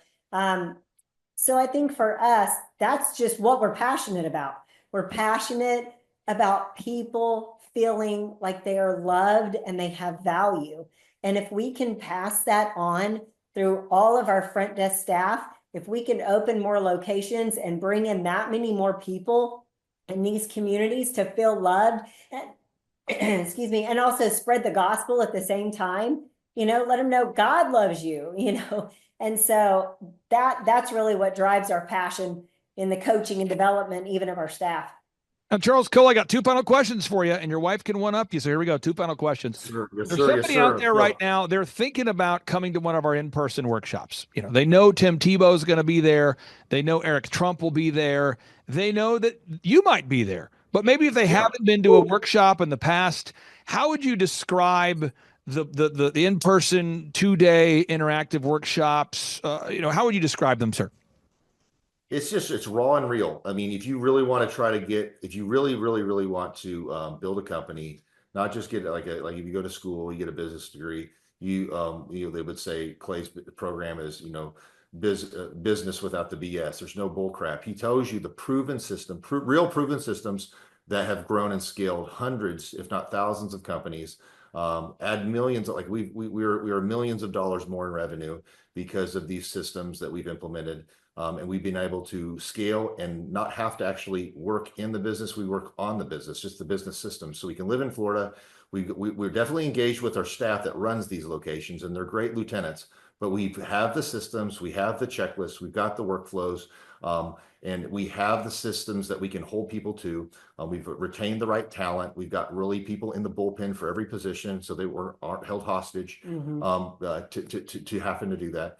But all that to say, it's funny. He's very, Clay's pretty much like a comedian. It's hilarious to listen to. If you're willing to be coachable, if you're willing to have a humble and coachable heart that's willing to grow, he'll show you proven processes. There's going to be a pathway that you can be successful. And if you're a diligent doer and you just do 1 or 2 action items every week with your coach, the whole thing is it's just being more of a marathoner than a sprinter when you're working with a coach. Just do your 2 or 3 action items, and that 2 or 3, if you times that by 52 weeks, that's 150. Next time, you got a way better website. You got a way better lead funnel. You got way better staff hired. You've got systems, checklists, workflows, all document created into mind-freeing templates, sales flows, training and development of staff, all that. So you got people in the bullpen for each position, and you're no longer being held hostage as an owner, and you've got a proven system. So that's Clay and his team. Well, so, I'll one-up you. I will one-up him this one time. Okay.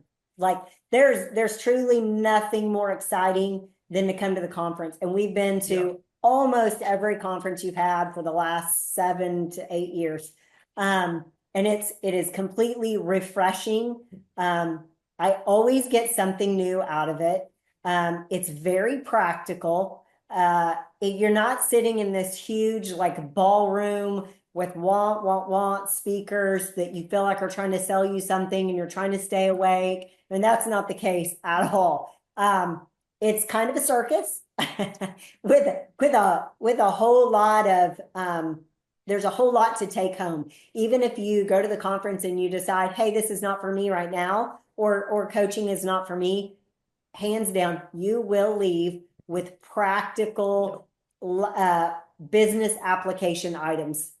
Now, final question I have for you guys. Just like Koloff Fitness, I mean, you put your name right there on the brand, Koloff Fitness. You can't really go to thrivetimeshow.com without seeing my cranium. And so I take a lot of pride in what I do and wowing our customers. But for somebody out there, in particular, this guy today who's in the construction space, who's like, hey, what would coaching look like for me? Or is coaching for me? He's reaching out. Charles, what do you say? What kind of impact has the coaching that we've had with you guys over these past 7 or 8 years made on the impact or the success, or what kind of impact has the coaching made on KoloffFitness.com? Well, I want to say first off, personally, I've developed a great friendship with some really great people. I thought that's been huge for me. So that's personally. And to know people that are in the same type of pressure that you have as running a company, running a business, to have people that are intelligent and they care as a friend, that is huge. That's the number one personally. And then professionally, to have a whole bullpen of a whole data set of lots of different industries, best practices, whether that's, generally it's either a sales issue, like you don't have enough sales, or then it's a staffing issue, you don't have the right staff, or whether it's a scaling it, how do I, build this into a franchisable prototype? It's all stuff that they've done over and over and over again. And to where you have like a cognitive dissonance, like a mental disease with understanding it, they don't. And when you have somebody that gives you peace because it is something they've done before, it's priceless. So, yeah. Yeah. Oh, I would say that you were talking about it hasn't just affected us in our business, but it has affected us in our personal life too, because all of these things that you learn can be rolled over into your personal life. Yeah. So that's been huge. And like Charles was talking about, the connections that we've made with other business owners. Clay, you said at the very first conference we went to, your network is your net worth. Amen. And that is hands down. If you're hanging out with the old friends that have unsuccessful businesses, and you're hanging out with the old people who are complaining about having to work an 8-hour day, if you're spending your time with them and, it's just going to break the bank to go to Chili's for dinner, that you're going to stay there. You're going to stay in that influence of people. And every conference we meet new people, and we've got some of the most awesome friends that own businesses across the country, from the cheesecake store to a pizza shop, right? To dog training, to we've got some of our friends that live in cities that we have gyms and they're members at our clubs. And it's just it's so powerful. It gives us a whole community to bounce ideas off of and get encouragement from. Charles, from an ROI perspective, if someone's going to look at it and go, return on investment, I pay you $1,700 a month. Will I make more money than I'm paying you? How would you maybe tackle, or how would you respond to, what kind of return on investment have you seen for the $1,700 a month you're paying? Well, for example, Clay has got, there's no better business coach in the world that has the way he works, the way his mind works. But he's also got a team of other business coaches that have worked in lots of different industries. So he's worked in every industry. His staff has worked in every industry. He's got videographers, web designers. I mean, just for the fact of like just the website alone is worth the $1,700. Just the ability to take any of their proven systems, whether that's a marketing thing or whether that's a staffing thing, like one thing done in the month pays for itself.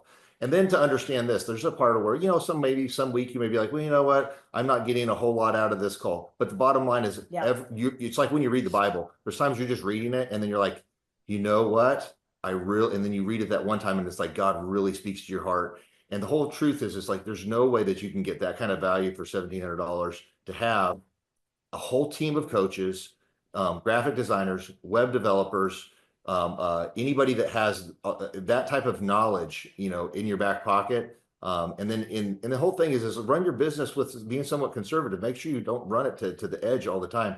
But by doing that, you have that skill set. You have those tools on your tool belt. Yep. And I just think it's just like the cost of doing business. Like just understand it. That's what I think sometimes the payment we make, I feel like, is peace of mind, even because there have been multiple times throughout the years that we will either be butting heads on something, We're super confused about something. We're fearful about something. Something in the market's changed, and it's a quick call to Clay. And so that quick call to Clay, and he's outside the situation and he has other data points. I mean, we've had times that Clay, you got a quick response and you can tell us and direct us real quickly, and we're right off the phone. And there's other times you'll go, I'll call you right back. And Clay will jump in and he'll call his other contacts and get back with us. Sometimes it takes longer, but there are times when you feel that way, when you're like, is this worth it? You know, I don't feel like we're doing much right now, or we're not growing. Inevitably something like that will come up, and like, that's our peace of mind. Like you're like a crucial team player, you know? Yeah. Well, you know, it's an honor to serve you guys, and for everybody's watching right now, I encourage you, if you're looking for a career. Now, if you're looking for a job, don't fill out the form, but if you're looking for a career, go to colawfitness.com, because if you live in Joplin, Missouri, Charles, Dallas, Texas, Bartlesville, Oklahoma, Amber, we live in Topeka, Kansas.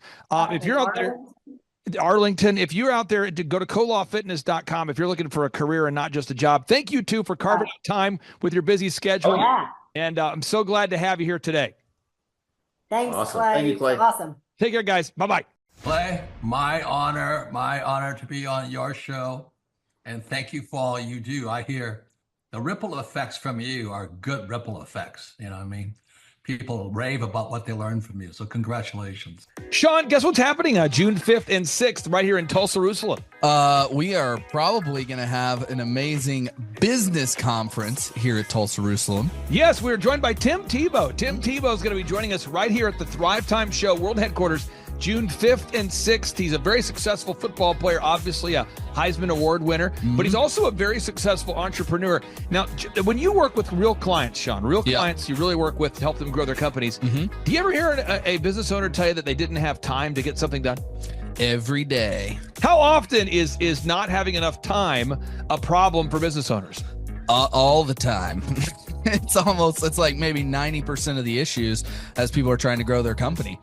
Well, Tim Tebow is going to come join us here at the in-person Thrivetime Show 2-day interactive business workshop, and he's going to teach us time management and his approach to personal self-discipline and getting things done. Also at the workshop, I'll put up on the website so people can see it here. Also at the 2-day interactive workshop, Sean, we are going to be, there it is.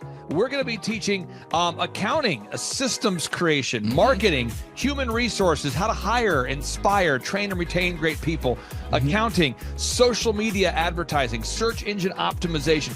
Sean, what's the area where most clients ask you for help the most? Is it generating leads? Is it hiring people? What's the biggest issue that most business owners have by default before they come to one of our workshops?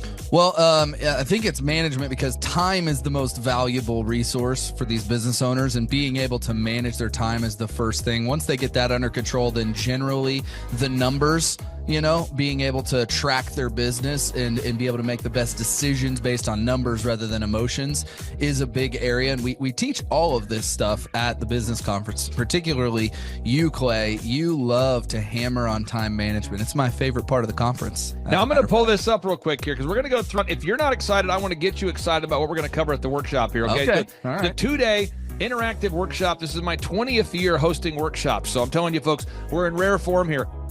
So one is the idea of establishing your revenue goals. I think most entrepreneurs don't know their revenue goals. Would you agree, or am I off my rocker? No, that's totally a very important point we do with every one of our new clients that come on board, is we have to establish the revenue goals. And generally speaking, we have a vague idea, but not an exact idea that can be engineered down into like the daily goals for sales. And so that's a really big one. Now, next is the break-even numbers. What kind of sales do you have to do to even break even? Yeah. Third is, how many hours per week do you want to work? What is your ideal schedule as an entrepreneur? Box number 4, how do you stand out in the clutter of commerce? What makes your company unique from all the different businesses? In a world of brown cows, herds of brown cows, proverbial brown cows, the analogy of brown cows, how can you be the purple cow that stands out? How can you be the squeaky wheel that gets the oil? Box number 5, branding. How do you improve the perception that people have of you, your business, your brand? Box number 6, Marketing, your three-legged marketing stool. What is a turnkey way for you and your company to generate leads so you can succeed? Because if you don't have any leads, your business will bleed. If you can't sell, your business will go to hell. You've got to generate leads. Sean, how often do business owners by default tell you they have a hard time generating leads? It's almost all of the time. It's really a huge struggle. And many times they may be creating leads, but just through word of mouth. So they get to a point where we've implemented systems and then they need to create more leads, but they've never had to do it. So there's a lot of different scenarios where business owners are like, how do you create leads? Something we hammer on at the conference a lot. Box number 7, box number 7, create a sales conversion system. Again, box number 7, create a sales conversion system. Sales scripts, recorded calls, one sheets, pre-written emails, lead trackers, all of the sales tools, the sales print pieces, the one sheets, the big screens that you see inside the business. Whether you're a doctor, you're a dentist, you're a lawyer, you got to have sales systems in place. We help you with that. Box number 8. What does it cost you to get another customer? Step number 8, what does it cost you to actually acquire a customer? Step number 9, it's hard to build an organization if you're not organized. We're going to teach you how to create repeatable systems, processes, file organization. Box number 10, we're going to teach you how to manage people, real people on the planet Earth. This just in, we're going to teach you how to manage real people on the planet Earth. Box number 11, how to create a sustainable schedule that works for you and your family. Step number 12, how to create human resources systems for recruiting, hiring, training, and retaining great people. Box number 13, accounting. This just in, we have to cover accounting. It's not how much you make, it's how much you keep. We're going to cover all the accounting things you need to know. And step 14, finally, what is the point of even achieving success? We're going to go over what is the point of even achieving success, how to design a life that you're excited about, how to design a life where you carve out enough time for your faith, your family, your finance, your fitness, your friendship, your fun, and where you're going to spend your focused time. We're going to go through that, all this and more. Now, the workshop, Sean, it's June 5th and 6th. Yep. It's a 2-day interactive workshop. Yes. And tickets, we always do it. It's $250 or whatever price that someone can afford. Sean, why do we let people name their price? Why do we have scholarship tickets available if somebody can't afford the $250 general admission ticket? Well, we don't want anybody to miss out on it. You know, you could be at a startup phase or you could be, way along in your business, but we want to make it accessible for everybody. I think it actually goes back to a story of your dad. And it goes all the way back to how you've always done this as a business coach, trying to make sure that, your average people out there have access to the things that work. Now, 7 a.m. to 5, Sean, why do we go from 7 to 5 both days? I mean, it's 10 hours a day. 20 hours of training over 2 days. Why do we do 10 hours a day, Sean, of back-to-back workshops? We do a 30-minute teaching session. We do a 15-minute question and answer session, and then we take a break. 30 minutes of teaching, 15 minutes of question and answer, then we take a break. Why do we do that format, Sean? That format is so that we can keep people engaged and not just sitting there listening, but also getting involved. We really encourage people to ask questions, and that's really where the juiciness of the conference comes out, is you can put your personal situation and your questions on the board, and Clay will tee off and give you direct advice. Even without being in our coaching program, you can get direct coaching from Clay. It's really a very engaging format. I enjoy it a lot. Sean, final 60 seconds, pop quiz here. What date is the conference? June 5th and 6th, 2025, this year. Question number 2, who's our keynote speaker coming to the conference there, Sean? Tim Tebow is our keynote speaker. Sean, question number 3, how much does it cost to come to our in-person 2-day interactive business workshop right here in Tulsa, Oklahoma? I think it's, did you say it's $250 or whatever you can afford? That's right, $250 or whatever you can afford. Sean, how do you spell Eric Trump backwards? P-M-U-R-T-C-I-R-E.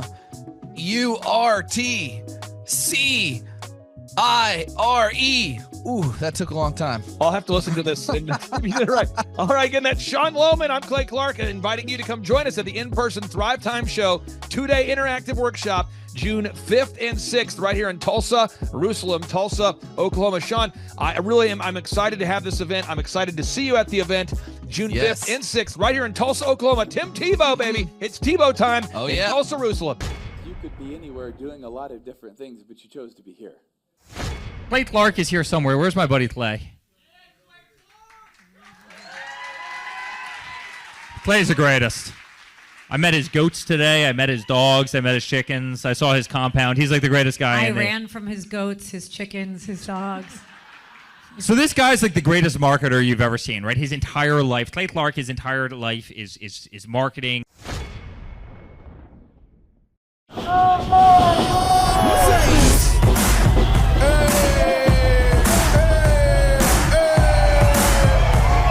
guys, Luke Erickson here with the Thrivetime Show. As you can see behind me, we've got all kinds of energy going on.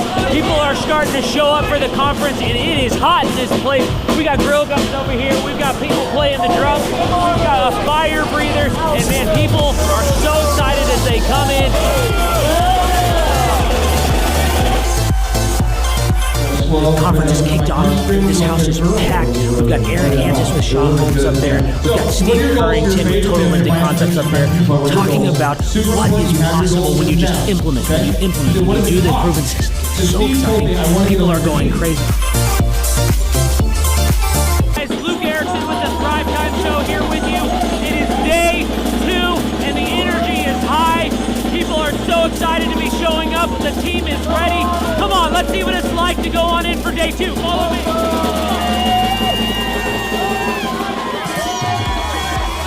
I tell you what, people are so excited to be here for day 2. It is going to be incredible. Cannot wait to see what today has in store.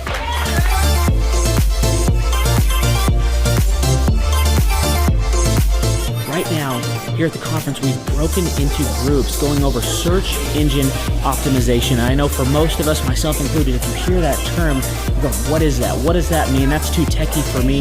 Well, our experts are breaking it down for people so that you can clearly understand how to come up top in Google. It's doable. It's possible.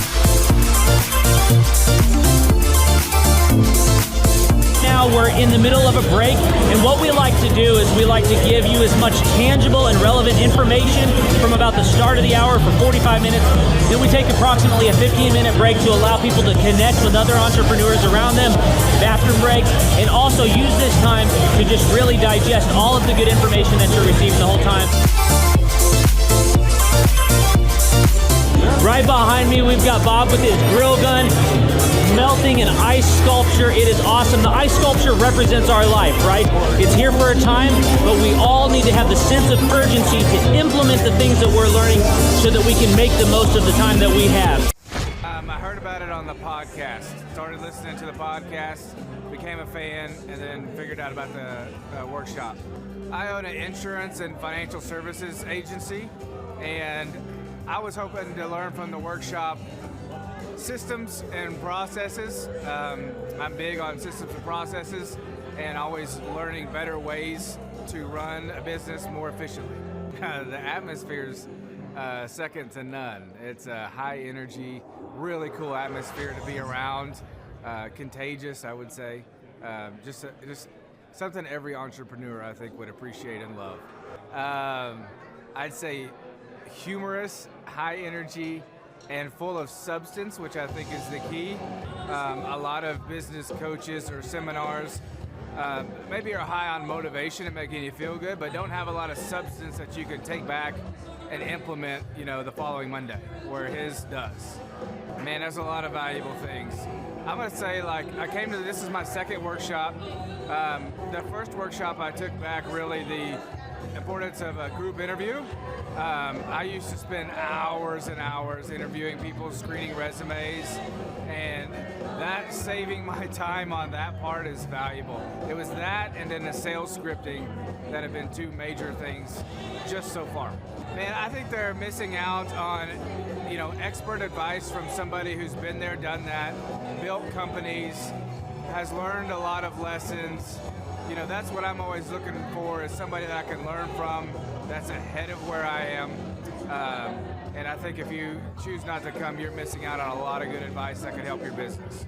Hi, I'm Aaron Antis with Shaw Holmes. I first heard about Clay through a mortgage lender here in town who had told me what a great job he had been doing for them, and I actually noticed he was driving a Lamborghini all of a sudden, so I was willing to listen.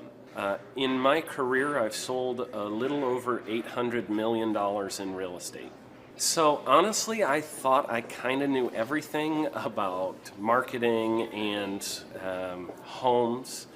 And then I met Clay, and my perception of what I knew and what I could do definitely changed. After doing $800 million in sales over a 15-year career, I really thought I knew what I was doing. I've been managing a large team of salespeople for the last 10 years here with Shaw Holmes.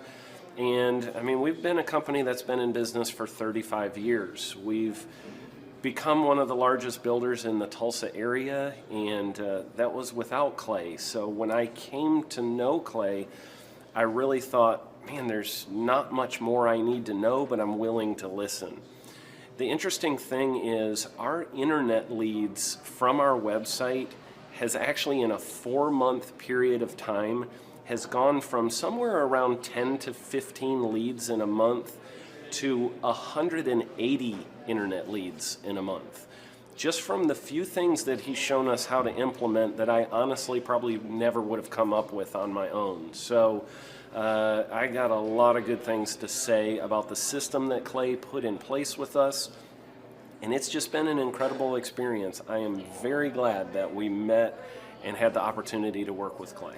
So the interaction with the team and with Clay on a weekly basis is honestly very enlightening. One of the things that I love about Clay's perspective on things is that he doesn't come from my industry. He's not somebody who's in the home building industry. I've listened to all the experts in my field.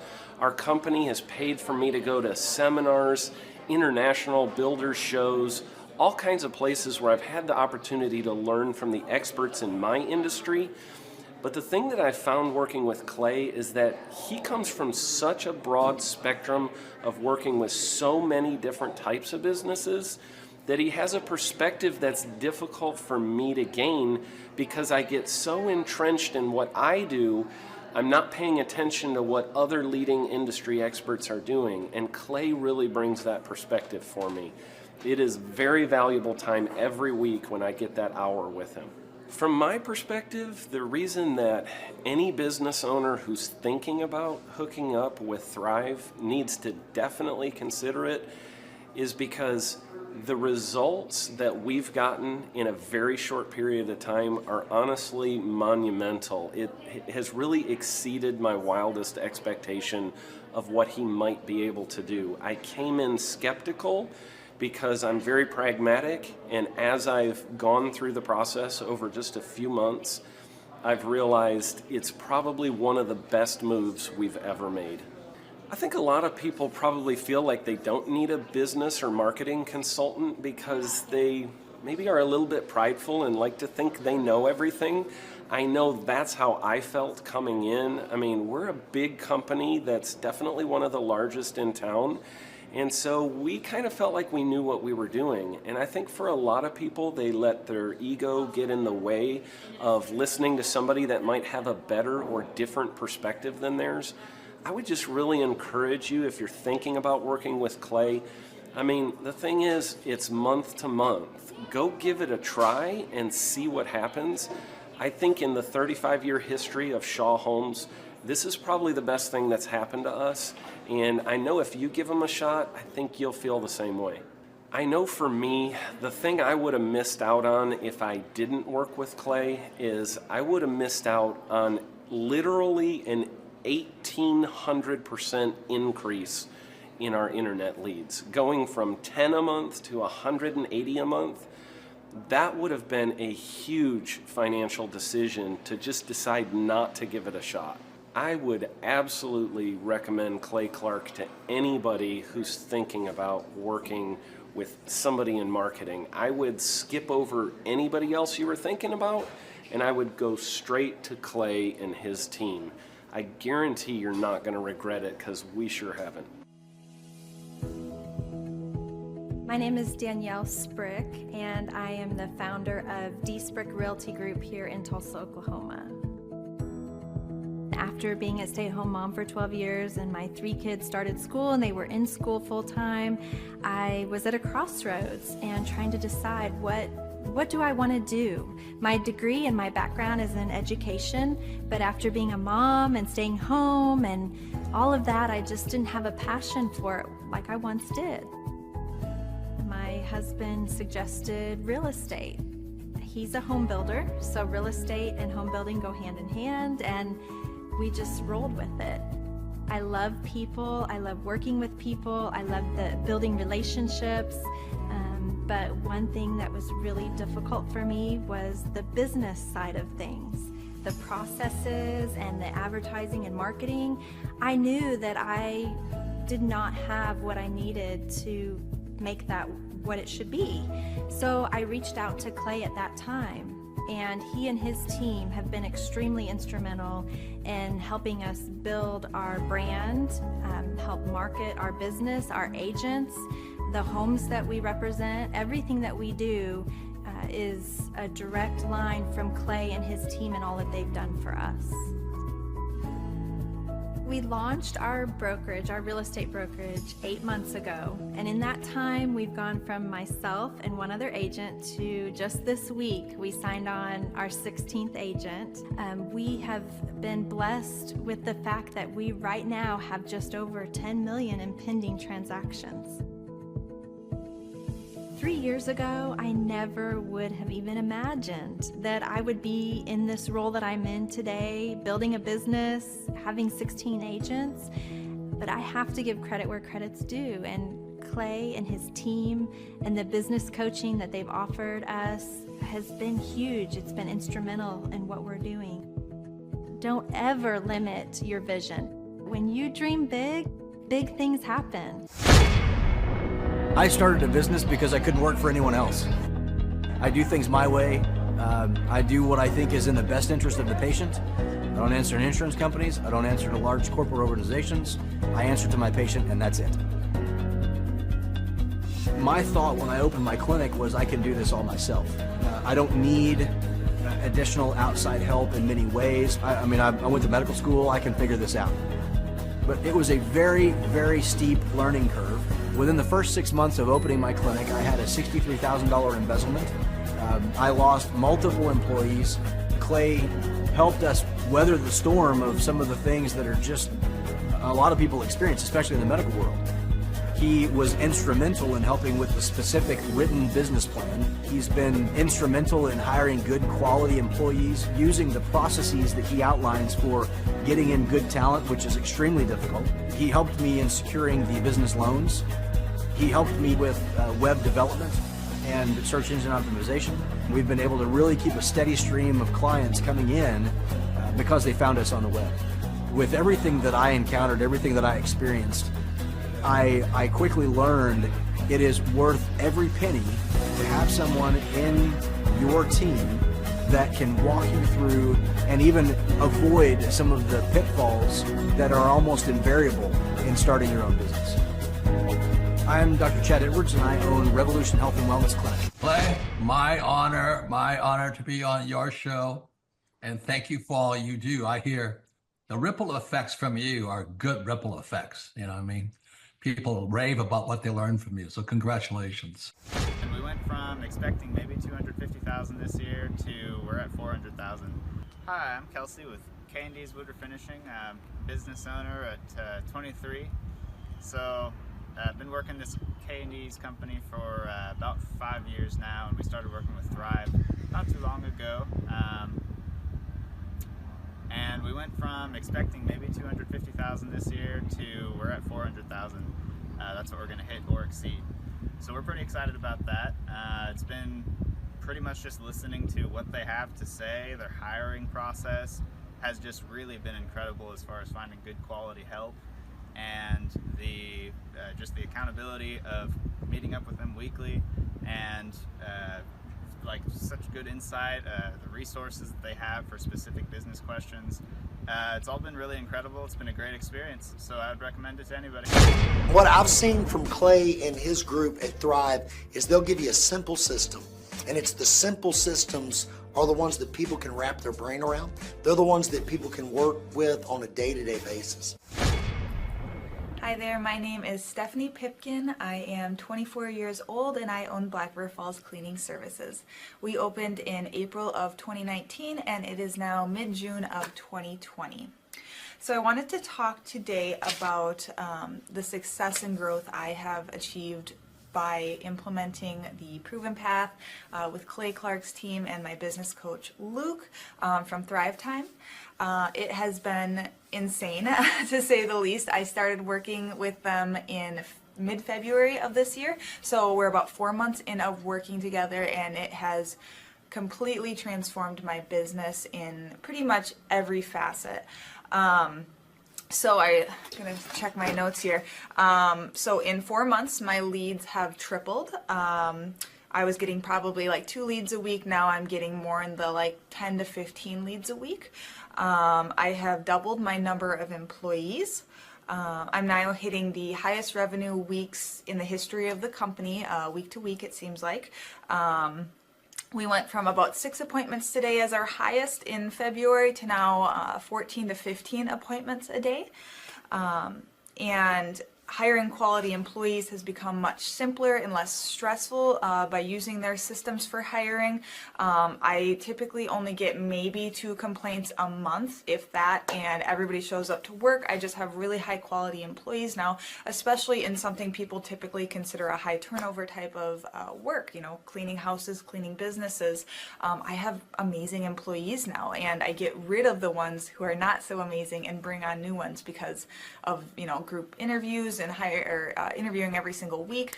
It's just been great, and such I don't waste as much time on low quality candidates anymore. And your coach will hold you accountable. I mean, which I love. Again, the tough love is really great. You know, Luke's like a stern father figure, but he's also nice, but also stern when he needs to be when I'm being lazy and not doing the things that I know I need to do because I don't want to do them. So that's just great. Worth every penny. I mean, I'd pay him $1 million a month if I can, and maybe someday I'll be able to, but I would just say go for it. If it seems like a good fit, just go for it. Do what they say, even if you think it's stupid or ridiculous, just do what they say because it'll work.